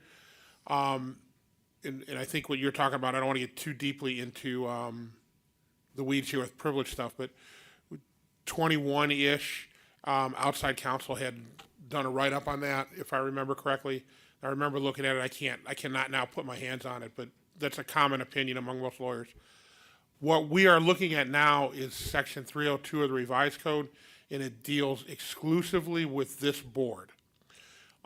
It does not, to my mind, change the statutory duties of the engineer, the prosecutor, the coroner, the auditor, the treasurer, the clerk of courts, the judges, anybody else. It deals with the Board of Commissioners only. So it really is intended as just a numerical representative change, I guess is the right way to say it. But it's I do think it's a good point to Commissioner Hung. It's a very, very different system than the charter system. This has not been used a lot, but it's pretty clear in the statute. If you look at it, the ballot language is very clear in the statute. It's all laid out that way, and I think that's the best way to describe it. Is that helpful at all? Well, yeah, I think it's helpful, and I think it's helpful to the public to kind of read them in on some of those conversations that happened last year. What I received from you and what I received, the information I received from outside legal counsel, and again, you and I were talking about memorandums that could have been issued and then pulled back, that it was for our eyes only. But we were told, in essence, the charter as written would be very difficult for this 3-member board, for the then 3-member board, to have to try and force it onto the ballot, that we may face a situation of having to go back and get the signatures, which then made the whole thing. Two issues, right? That one of the big problem with the charter is that one of the Supreme Court decisions say that you've got to list every statutory duty of the elected officials. And I had one of my guys in my office go in Lexis and list statutory duties of the prosecutor, and they stopped at 380 or 390, something like that. The reality is the Supreme Court's made it impossible to put a charter on. lawyers don't like to speak in absolutes, but this Supreme Court has made it virtually impossible to put that kind of on the ballot. The previous Supreme Court. Well, I want to draw a distinction between the Chapter 302 and a charter. Right. The existing law is, in my professional opinion, means that it would be impossible to draft a charter petition that would survive constitutional challenge. That is my opinion, 31 years doing this and looking at it for quite some time. My recollection is outside counsel came up with the same conclusion. The conversations I know I've had with outside counsel we were in alignment on that. So yeah, to that point, I think that's true. Okay, well, thank you for Sure. letting the public and to have that little glimpse into the conversations that were had last year. Everybody likes to listen to the lawyer talk, I'm sure. So. Anything else? Yeah, I just have a few comments. It was nice to get back from my court date on Tuesday and sit and watch all of the spirited commentary and see my opponent from my primary race when I ran, Gerald Phillips, come out. I hadn't seen him for 3 years, and I was kind of hoping he was going to be here today so I could say hello to him. I saw him at something, but we hadn't spoke. But you would think that Gerald and I had been chums for the past 3 years, because some of the questions he was asking were some of the questions that I was asking. So I just wanted to kind of give that nod out to him before I started. And I'd like to take a moment to thank Dr. Sailing, Homer Taft, Brian Hoagland, and the citizens for equal representation, for coming to the meetings and presenting to the public. Over the past years, the committee has spent tens of thousands of dollars and countless hours and work to get it here today, and their dedication does not go unnoticed, even though Dan just let us know that it is different than what they presented. And people that know me know one thing. They know that I'm a proponent of putting it on the ballot and letting the voters decide. I ran for the office of commissioner to represent the residents in their voice, and I actually wasn't going to get into it, but Dave got into it on Tuesday on why he ran. So, as your duly representative, the residents expect me, they expect all of us to review items placed on the agenda. As Dave and Commissioner Moore and Commissioner Riddell just spoke, they are the budget authority. The residents also have a reasonable expectation to have an avenue to perform their due diligence on a ballot initiative and to make an informed decision. The decision before this board today is a ballot question for language for or against 7 commissioners that will appoint a county executive. So I do believe the residents have an avenue for their own investigation, and it's section 302, starting at .16, right, Dan? 302, 16, 17, 18, 19. So they do have their avenue to perform their due diligence. The appointive executive plan lists out quite plainly in the Ohio Revised Code the power to create Department of Finance, Law, Personnel, Department of Detention and Correction, and Department of Water and Sewers. So it does check off those boxes that the residents can perform their due diligence. The appointive executive plan espouses the expansion of government and creation of new departments that a future county budget will have no choice but to fund. That's the reality. And for example, in similarity, the voters are asked to vote for or against a levy. They are told in the ballot language what the cost will be. And this is a reasonable expectation the residents have to perform their own due diligence. In a perfect world, I would like the public to have additional time to review. I would like to see inclusivity with the public being afforded the opportunity to attend and discuss at public hearings and question and attempt to gather financial facts and ramifications related to their vote. I believe that there are fixed costs that could be determined for public review. However, we cannot ignore the unintended consequences of a skyrocketing budget that the taxpayers will have no choice to fund. And that's exactly what the voters elected me to scrutinize. It's a great plan. And in the financials, if properly vetted, the plan will stand the test of time. Thus far, I haven't seen much of the financial vetting of the plan.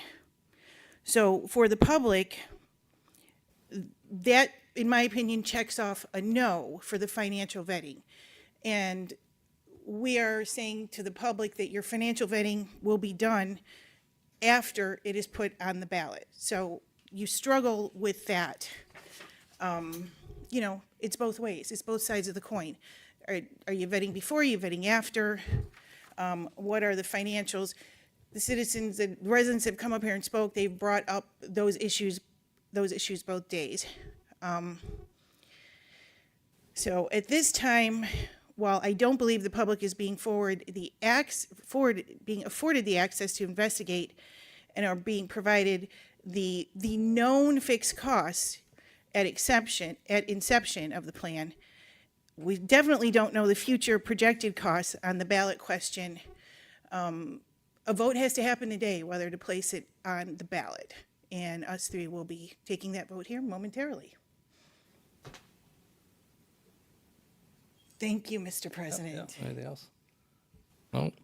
Yeah, unfortunately, we can't do a charter form of government. The previous Supreme Court ruled, and I remember being told that if you want to change it, then you can sue and go back and make it the way it should have been.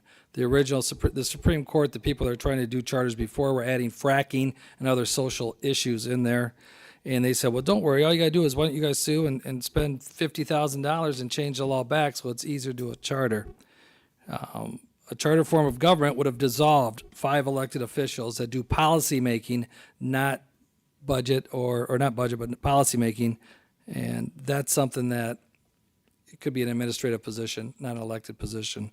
So unfortunately, the savings was going to be in the charter was that. So since we can no longer do a charter, the alternative form of government was presented. They've been working on this for 10 years. Over 100 people have been participating over those 10 years in and out as they did it.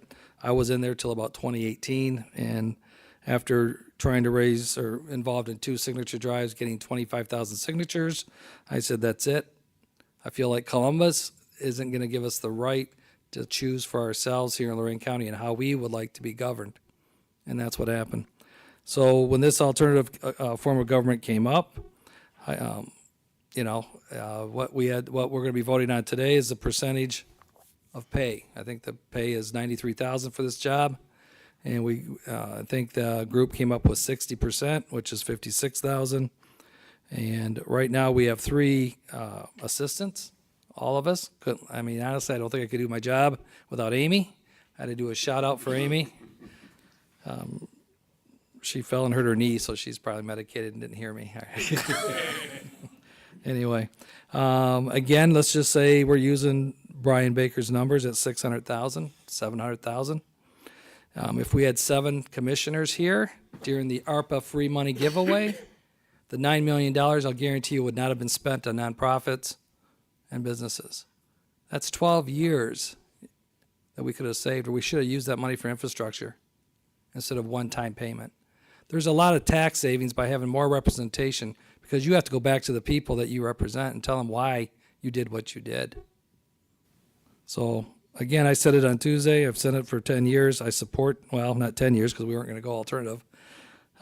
But again, I did see it in 2000 with Dick Williams, when he was campaigning. They tried it then. I think Lorain County needs to be better represented. So, anything else? Mr. President? Yep. I'd like to also add that I think there's a certain amount of malaise that sits in, and those that are against the 7 districts have indicated, well, we've already solved the problem because we don't have 3 commissioners from the 2 big cities anymore. We have Amherst, North Ridgeville, and a township. And at face value, that's true temporarily. But the 7 districts plan seeks to permanently ingrain that option into the thing. We can't count on one party rule, no matter which party it is. And I think the thing that I was attracted to the districts over when we tried to do the charter was very clearly, Cuyahoga County switched to 11 districts. In their first primary for those 11 districts, they had 96 candidates. 96 people who looked at a district and said, I'd like to go and serve my government as from the people. I'd like to do it the way we used to do it 100 years ago without professional politicians. And they stepped up because you could afford to do that. And I will tell you, with my bride sitting here in the audience today, the campaign for Lorain County for this job was twice as hard as doing this job. And I don't regret the campaign because it got us here, but it truly prohibits many good people from serving because of the budget and the time that it takes in a county that's so diverse. No other county that I've looked at as we studied things is like Lorain County. We truly have urban, suburban, and rural areas. In Cuyahoga County, they have one township. The rest of the county is very monolithic. As our opportunity to grow, we've got to let everybody speak. It's not fair for the cities to tell the townships how to develop their land. They've got to be part of the process. And so if we really want to grow Lorain County, and we need to remember, agriculture always was and still is the #1 industry in Lorain County. With the closing of the Ford plant and the steel mill, it's even way more than that.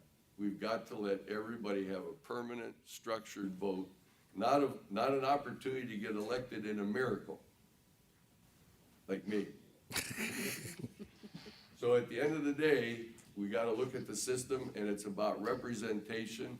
And if we're serious about making Lorain County a better place, then we need to find the money in the $73 million budget, spend it prudently, don't overspend it, but spend whatever it takes to get us going in the right direction.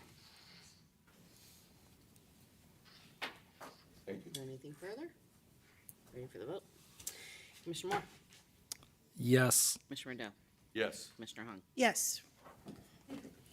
Under Community Development, number 11, approve the CHIP LAP Program Year 23 application submission to the Ohio Development Services Agency in the amount of $45,000 and professional service agreement with Kleinfelder in the amount of $2,500 that completed the application, and this will be paid from the Economic Development Professional Services account. So moved.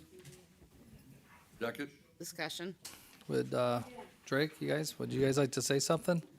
Since you had to sit through all that?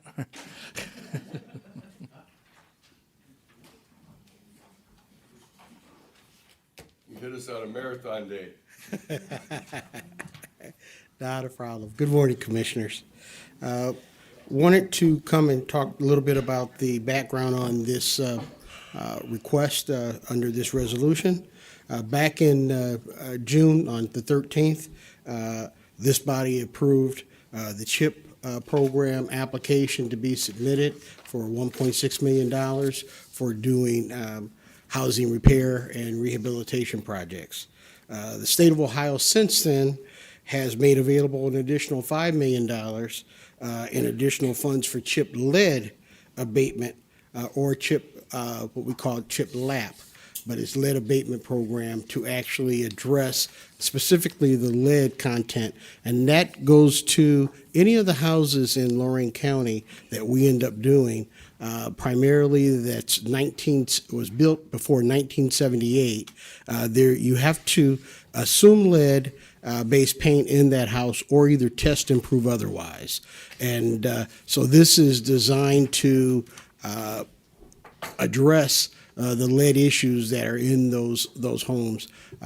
What they're proposing is we would propose to work with our consultant, Kleinfelder, Inc., to actually go after the funds to be able to do about $15,000 worth of lead abatement work in probably about 3 homes out of the ones that we would do, which would free up additional money in the project if we're successful in getting those additional funds to actually do as many as an additional 3 projects out of the numbers that were approved as part of the $1.6 million. That's pretty much what the request is. It does include both going after the funding, but then also using Kleinfelder Inc.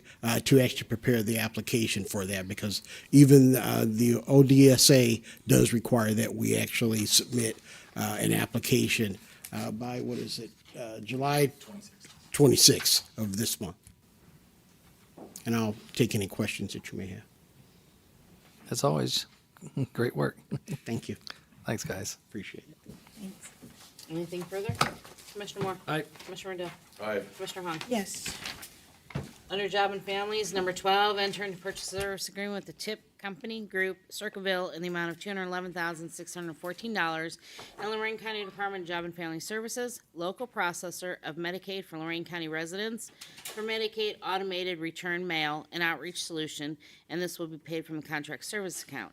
JFS is required by Ohio Department of Medicaid to redetermine all Lorain County Medicaid cases established during the federal declaration of the public health emergency, and this agreement constituted an emergency because JFS was precluded from redetermining Lorain County residents Medicaid by order of the public health emergency from March 13, 2020 through March of 2023.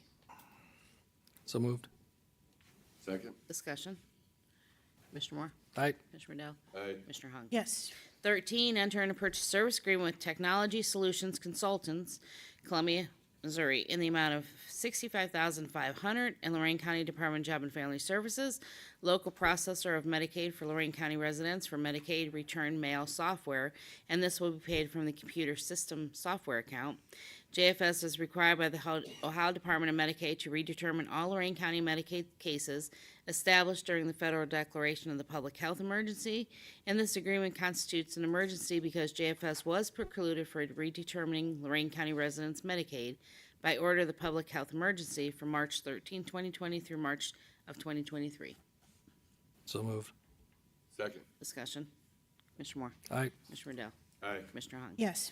14, Amendment Resolution 23-436, adopted June 16th of 2023, authorizing a 4D purchase of service contract between Lorain County Child Support Enforcement Agency and Lorain County Sheriff.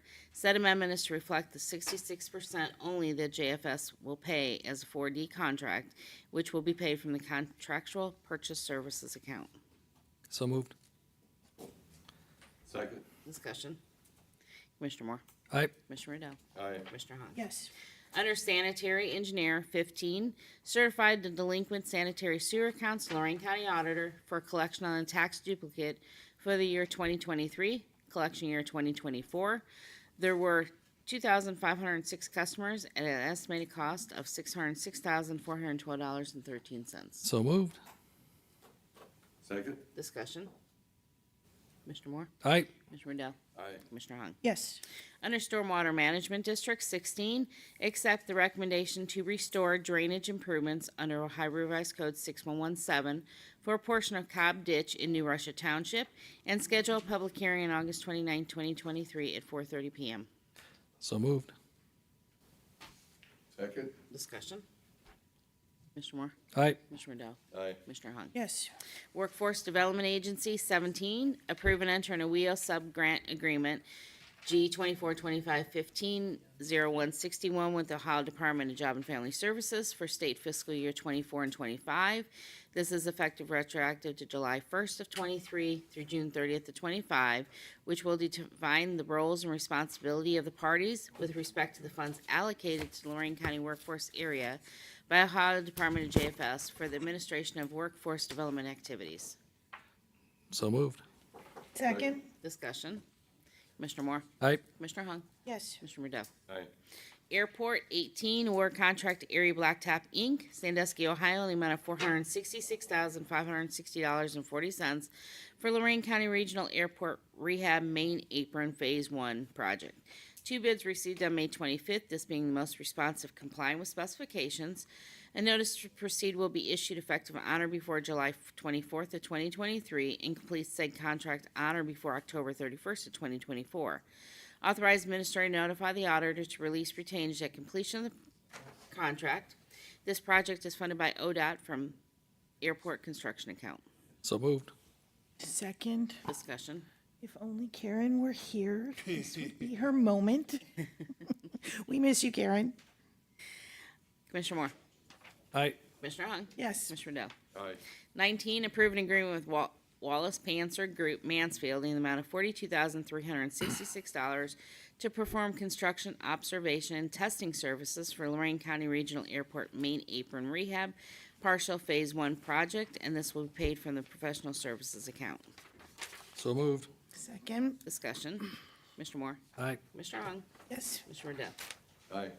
Under engineer, 20, authorize engineer to enter into a development agreement with rural Lorain County Water Authority for the construction of a new water main along Sandstone Parkway in Amherst Township. So moved. Second. Discussion. Yeah. Do we, when we do this agreement, is that basically for easements and so forth, or is the engineer gonna be responsible for costs of that? All right, I think it's on now. So this agreement does, right now, we're currently underway with the Sandstone Parkway Phase 1 project. That's building a roadway between Overland Road, State Route 58. As part of that project, we are building the water main. But the water main, so we're being treated almost like a subdivider because the water main's actually going to be rural Lorain County Water's water main. We just have to build it according to their specifications. We essentially pay for it, and then they take over the maintenance and operation of it at the end. Thank you. Thank you. Anything further? Commissioner Moore? Aye. Commissioner Hung? Yes. Commissioner Riddell? Aye. Number F, public comment. Chuck, you want to come back up, or?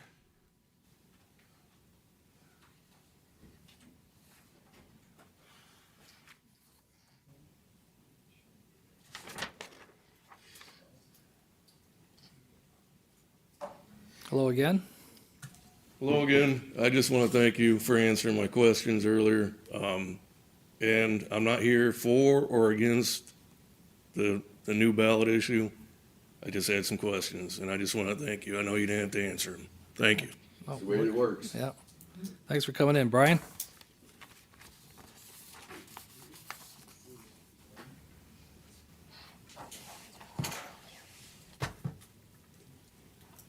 You know, we could speed things up if you would sit in the front row. You know, I didn't want to say anything, Commissioner Riddell, but I feel like it's Price is Right. Come on down.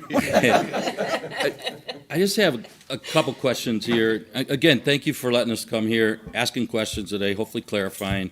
Like Chuck said, I'm just trying to gather information so I understand it. For or against goes to the ballot. We all know how it works. The one I did, do we know what's left in the ARPA fund for the county? Casey, not too much left, is there? That hasn't been earmarked. There's quite a bit there, but it's all been earmarked. I mean, it's good Right. because I'm the gonna let, debt no, go ahead, ceiling- if you don't mind. Okay. I'll let Casey, he's the budget director, so. No, you're exactly right. There is, there's approximately $8 million unofficially unearmarked. I don't know if that's I don't I think think the word's that's a technical term, appropriated, right? It's Yeah. appropriated. But again, I think to your point, yes, the ARP funds are pretty much all Spoken for. spoken for, correct. I mean, that's a good thing, because if you look in the debt ceiling, that's one of the pieces was pulling that money back if it's not earmarked or Correct. spent. Yeah. So you would lose that money if that date, and I just make sure that we don't lose that here in Lorain County, because not often you get free money from DC. So, the second one, I saw there's, and I apologize for not being here, on Tuesday, but the 9/11 levy that's up, is that new levy? Because didn't we just pass a Yep. renewal? Okay, I just wanted to make sure, because we passed a renewal last year, November 7th, correct? Yeah, So I we think are I got- asking for a 0.5% more new. Under the correct? county administrator report, he brought in the 911 director, and we're Okay. gonna discuss Okay. that. All right, well, thank you. But thank you for the segue. My last question is what is the process to get on the agenda, A, to make a presentation? And the Just only send me an reason- email, send me an email. Okay, all right, Send a thank you. 2-pound box of candy and roses. No. Listen, hey, Jeff, I knew Dave when he was commissioner before. I understand how the system works. Okay. And I just asked that question is because as us educating ourselves, if we come onto something and we have something, Dave, I'd like to share it to you, the pros or cons. and maybe come in here and make a presentation. So Yep. thank you again for your I do time. receive a lot of requests that don't even make it up here. Okay. I don't so- disagree, and I understand that. So, again, thank you for letting me No. address you today. Thank you for No, thanks for coming in. and the consideration for letting me run over. Mr. President, can I, Yeah, can I yeah. inquire with Assistant County Petticord on one of Brian's requests? If you could clarify for the public, because then we start getting emails and public records requests, is that spreadsheet on the ARPA dollars a public records requestable document? Just It would kind of, we could get depend- here an open meeting and you could, It would depend on whether there is, in fact, I'm looking at Casey, if he maintains an actual spreadsheet that is a fixed point in time that he uses for work, which he's not, I mean, he does, and it is. I mean, we might have to block some things out based on what the spending's for, but the document itself, if it's something that actually exists, he can do it. The issue, Commissioner, a lot of times people talk about documents, it's just I pull it up on my computer screen, and that's not a document, but if he's got a document, yes, it is. well, I also don't want the public to think that we assume they're stupid. They know that we do have to keep track of the money. It's not all in Casey's head. Most of it is, though, I think, to be honest. Okay. Kathleen Beyer? We only had 3 people that wanted to talk in the public. Pass that back over to Teresa. Thank you. All right, this time I something prepared. Did I just say my street address? I didn't say that before. I'm from Vermillion, Elizabeth Drive. Hold on, I gotta open my notes. So I've been meaning to come up here. The commissioner's office is being used as a political tool, and as a citizen and voter of Lorain County, I do not appreciate it. I personally reached out to Mr. Fogel, as I have known Aiden for over a decade through mutual friends. I do not need to go into his character, that is self-evident by his actions, but I do need to make a statement about his actions. Aiden informed me that our commissioner, Hung, and her boyfriend, Harry Williamson, edit and help write his public statements, continually encouraging him and helped by Tom and Commissioner Hung regarding the radio contract and personal attacks of Commissioner Rydell and Commissioner Moore. Commissioner Moore brought up the issue with the radio contract in December of 2021, where it fell on deaf ears, and then have an investigation open almost 18 months later when Commissioner Hung has issues after Commissioner Rydell and Moore rescind the contract. But her friends don't address this. I am requesting the end of the political games by Commissioner Hung office, by the Commissioner's office and by Commissioner Hung, and on a personal note, I do not appreciate you using the Lorain County Young Republican members for your political games, and you know exactly what I'm talking about.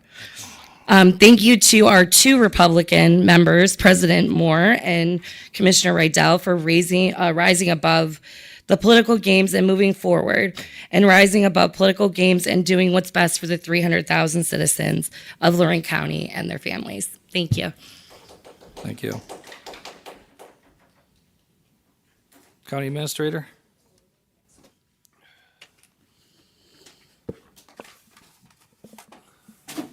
Since there is a segue to 911, I can only comment on we're going to have a full presentation by Director Berner on the 25th.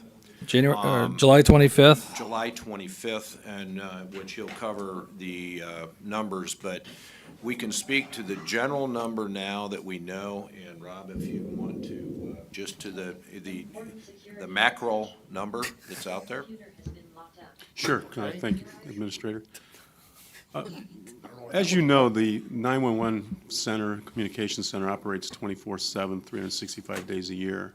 It never closes. It's always open. It's always there to serve the public. We really have a twofold mission, though, and our first mission is to actually take calls, and that's about half of what our cost is, and that's covered by the levy. And that's when we receive calls for emergencies, whether they be police, fire, EMS, Coast Guard, somebody Highway Patrol. We take every 911 call that comes into Lorain County to the tune of about 36,000 a year. The second mission of the 911 center is to dispatch those emergency services. Those we don't fund with the 911 levy. It's not big enough to fund those dispatch services. So we've basically been subsidizing that with the general fund. And the goal is to take that roughly $3 million shortfall and try to fund it all through a specific levy for 911.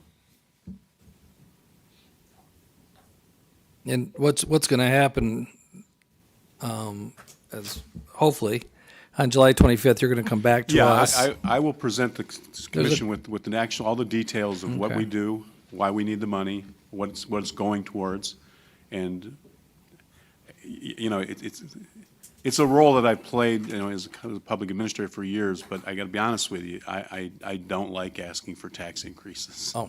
I never have in any of my positions, and I never will. But again, this is emergency services. This is an operation that are very dedicated employees. You know, we have dispatchers, we have 23 full-time dispatchers right now with 5 in training, and we need 5 to 10 more. And it's a 24/7 operation, and these people are very dedicated. They've been working, a lot of these people have been working 120 to 140 hours in a 2-week period. And, you know, we have to be able to staff that with more people, and we have to be able to pay for that in a meaningful way. And I believe a levy will show you that everybody benefits from a 911 levy. Everybody.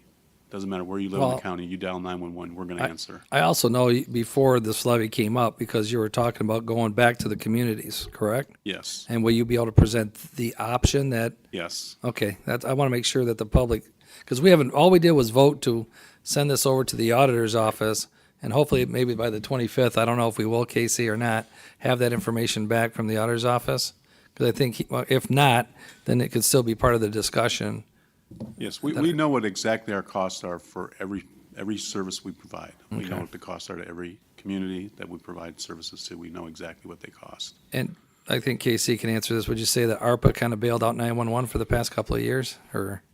Probably going back to this CARES. Still federal dollars, but yeah, CARES is the 911 benefactor of the CARES funds. So today, what we're talking about, and what we'll be talking about on the 25th, is we don't want to repair the roof when it's raining, correct? We want to make sure that we let the public know, here's where we're at financially, this is what we need. When they talked about the renewal last time, I was asking for an additional increase because I knew that renewal wasn't even enough to cover 50% of the cost. So my goal now is to get 911 to be self-sustaining without using general fund money. And that's the goal, correct? Okay. Not to, and when Rob's done with the analysis, and he's got, it's probably 75–80% done at this point, but let me tell you that we will not only look at what happened in 2022, but what our projection is for 23, 24, 25, and 26. Oh, fantastic. So we will have the cost and what a 3% increase with wages, benefits, warrants thrown in there. And actually, it is becoming so costly for the communities to do dispatch. We know that, I believe, Sheffield Lake and Sheffield Village are asking us to dispatch both. They've made inquiries. So as dispatchers are, and our costs are going up, you're gonna find communities that don't want to buy a huge brand-new console to communicate with their police departments. It makes sense. And most of the large counties across the state not only dispatch fire, but they also dispatch their police and those individuals, metro parks and that.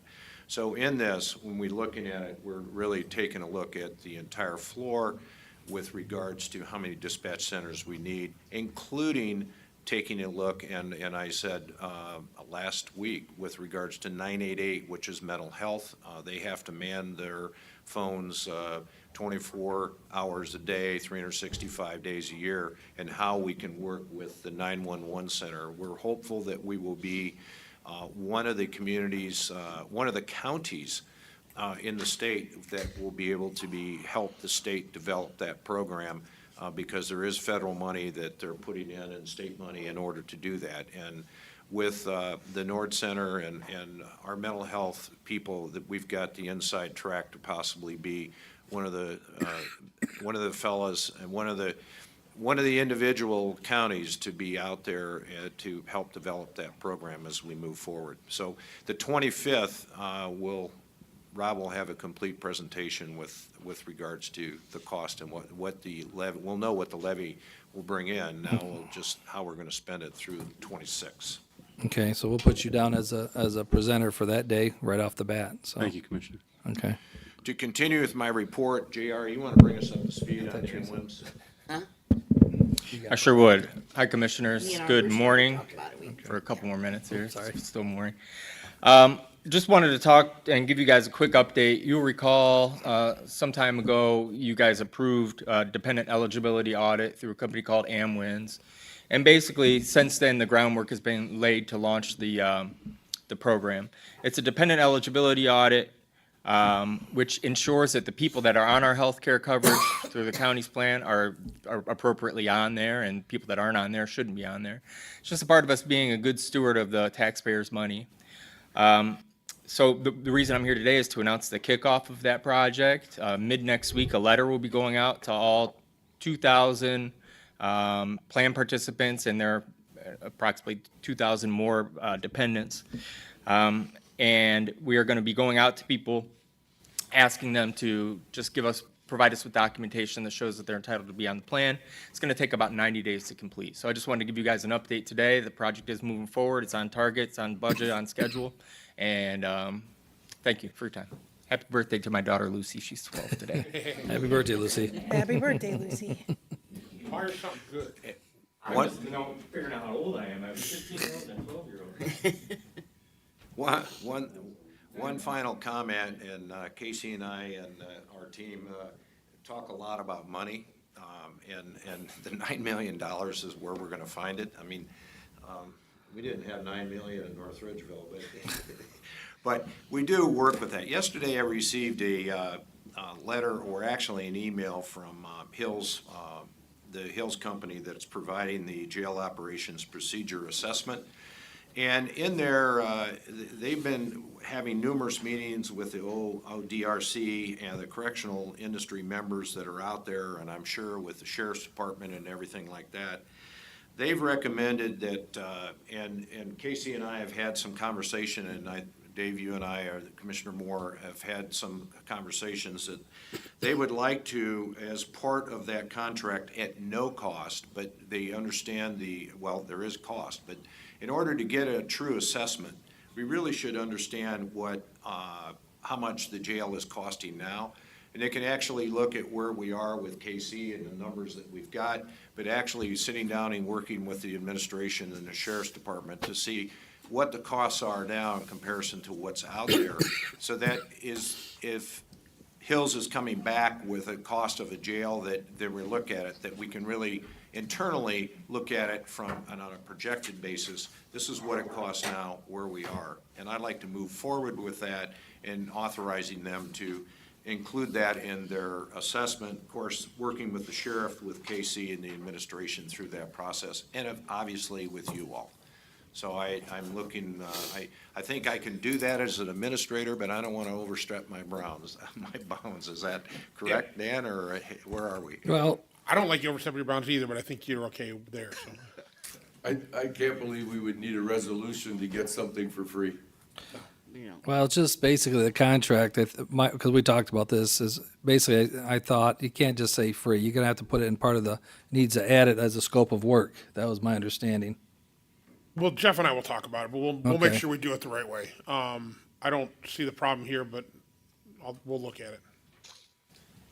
That completes my report. Well, not really. You're going to segue now, because I was going to talk about this under new business, and you brought it up now. So my concern is my discussions I've had with KC, and it's not about KC, but it's about the requests that we got in our budget. And it is so out of whack that I thought about, do we add a levy?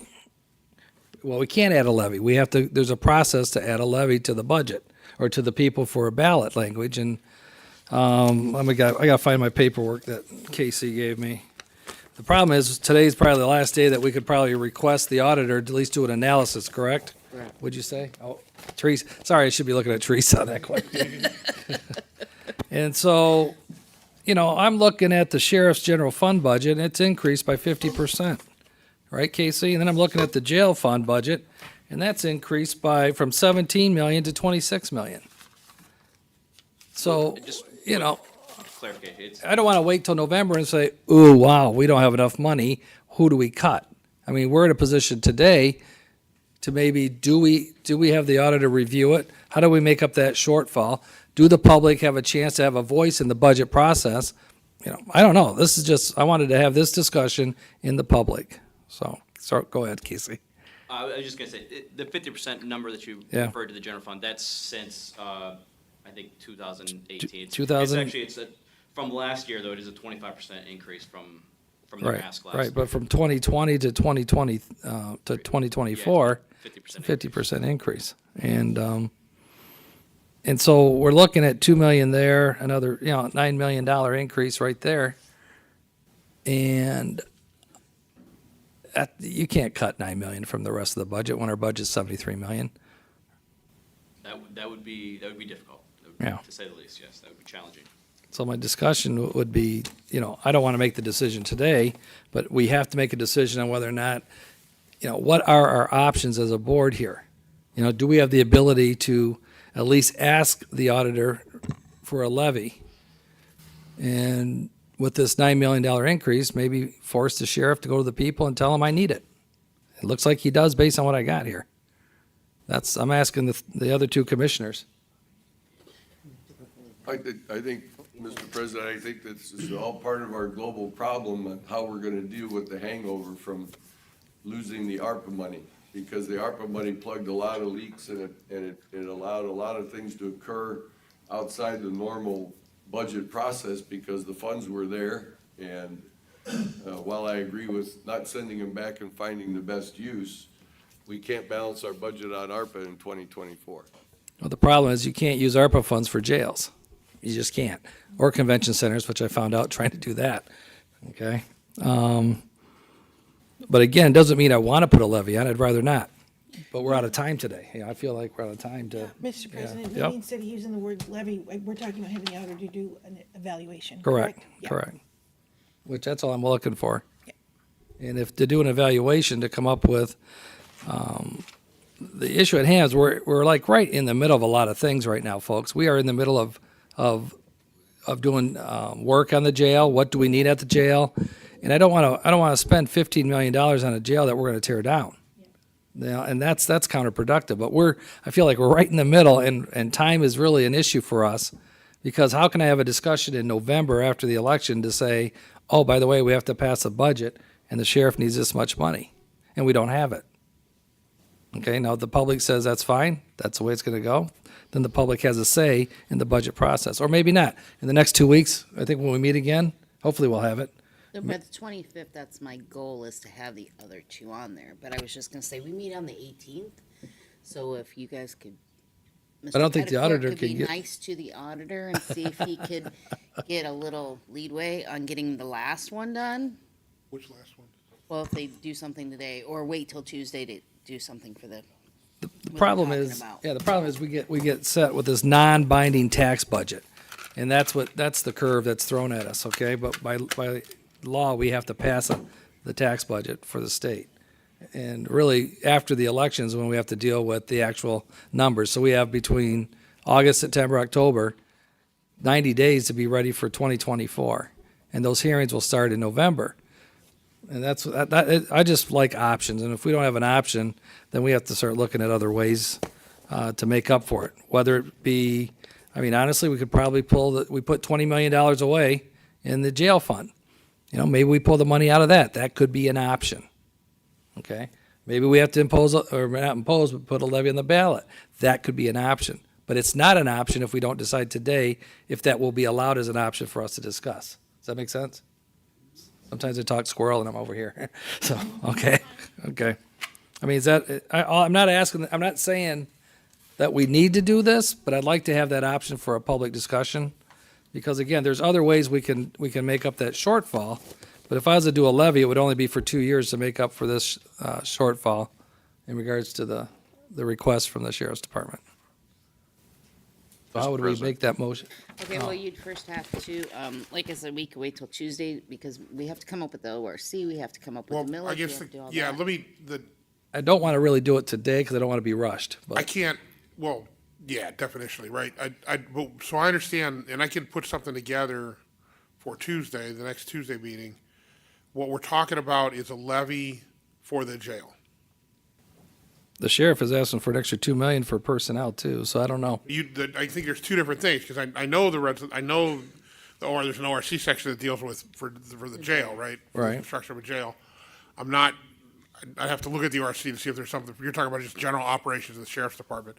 I have to look into that, see if there is one, but either way, Teresa's correct. I'm gonna need to put, she's got her language, I'm gonna need to put the ORC sections in it, and we'll figure it But out. can you work with Casey and Jeff to kind of find out what those numbers are? Because maybe, Casey, we could make up shortfalls elsewhere, as long as we know we have money coming from somewhere, you know.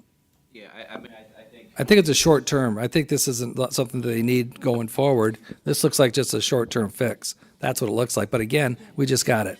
So. I'm sorry. Casey and I will talk. Sure, yeah, absolutely. Absolutely. And the 18th, we have, It would go under other business for our Tuesday meeting because we do have a public hearing that day. okay. So we can actually bring that up What's the- first before what's that. the- Kellner Ditch, our Kellner first Ditch. hearing. And the only other thing is somebody would have to play nice with the auditors to get that back They're doing by a, the they're following doing week. a estimate for a real estate tax assessment, correct? Correct, but usually it takes 2 weeks to get that back. Yeah. So we're Oh, on a week do we know the schedule. attorney for the auditor? That's why I said maybe he could play nice. Somebody ought to play nice with the attorney every once in a while, too. You ever think about that? That might help, you know? Might get things done around here, but yeah, I'll mean, talk to him. I'll talk- Casey? I mean, I'm hoping that we have the other information for the 25th, you know, so Okay. that's pushing it too, but. Like I said, sometimes these votes you hear us do, like a non-binding budget, you know what? That's a red flag to me when it's $9 million more overall than what we're accustomed to. So we're not going to wait. We're going to do it. We're going to deal with it now. And we have 90 days to work on it. So that's all I had. I guess I wasn't going to do it, Jeff, under new business, but since you gave me a nice opening, you know, so. Clerk's report. Tuesday, July 18th at 4:30, we'll have a commissioners meeting in regards to the Kellner Ditch hearing. The 25th at 11, we'll have our investment advisory, and Tuesday, July 25th at 5 will be a commissioners meeting. Board correspondence, Move to waive the reading of the board correspondence. Second? discussion. Commissioner Moore, Aye. Commissioner Riddell, Aye. Commissioner Hung. Yes. New business. Well, not now. We didn't care that, so. Meeting is adjourned. What? Am I off on the 25th? Want to sign any of Because next week is just our. Yeah, but there's not that much for you, it looks like. 25th was next Friday. Okay. Yeah, nope, I got you. Oh, you gotta sign this one, I guess. President. No, on Tuesday, sign July here. 25th, I've got the coroner, I've got crime lab, and I've got 911 coming in. I signed my stuff, just let me know. Thank you. So did you hear, I mean, Now, you put your signature where it's supposed to be. Yeah, whatever. Let her figure it out. yeah, coroner, and you've got.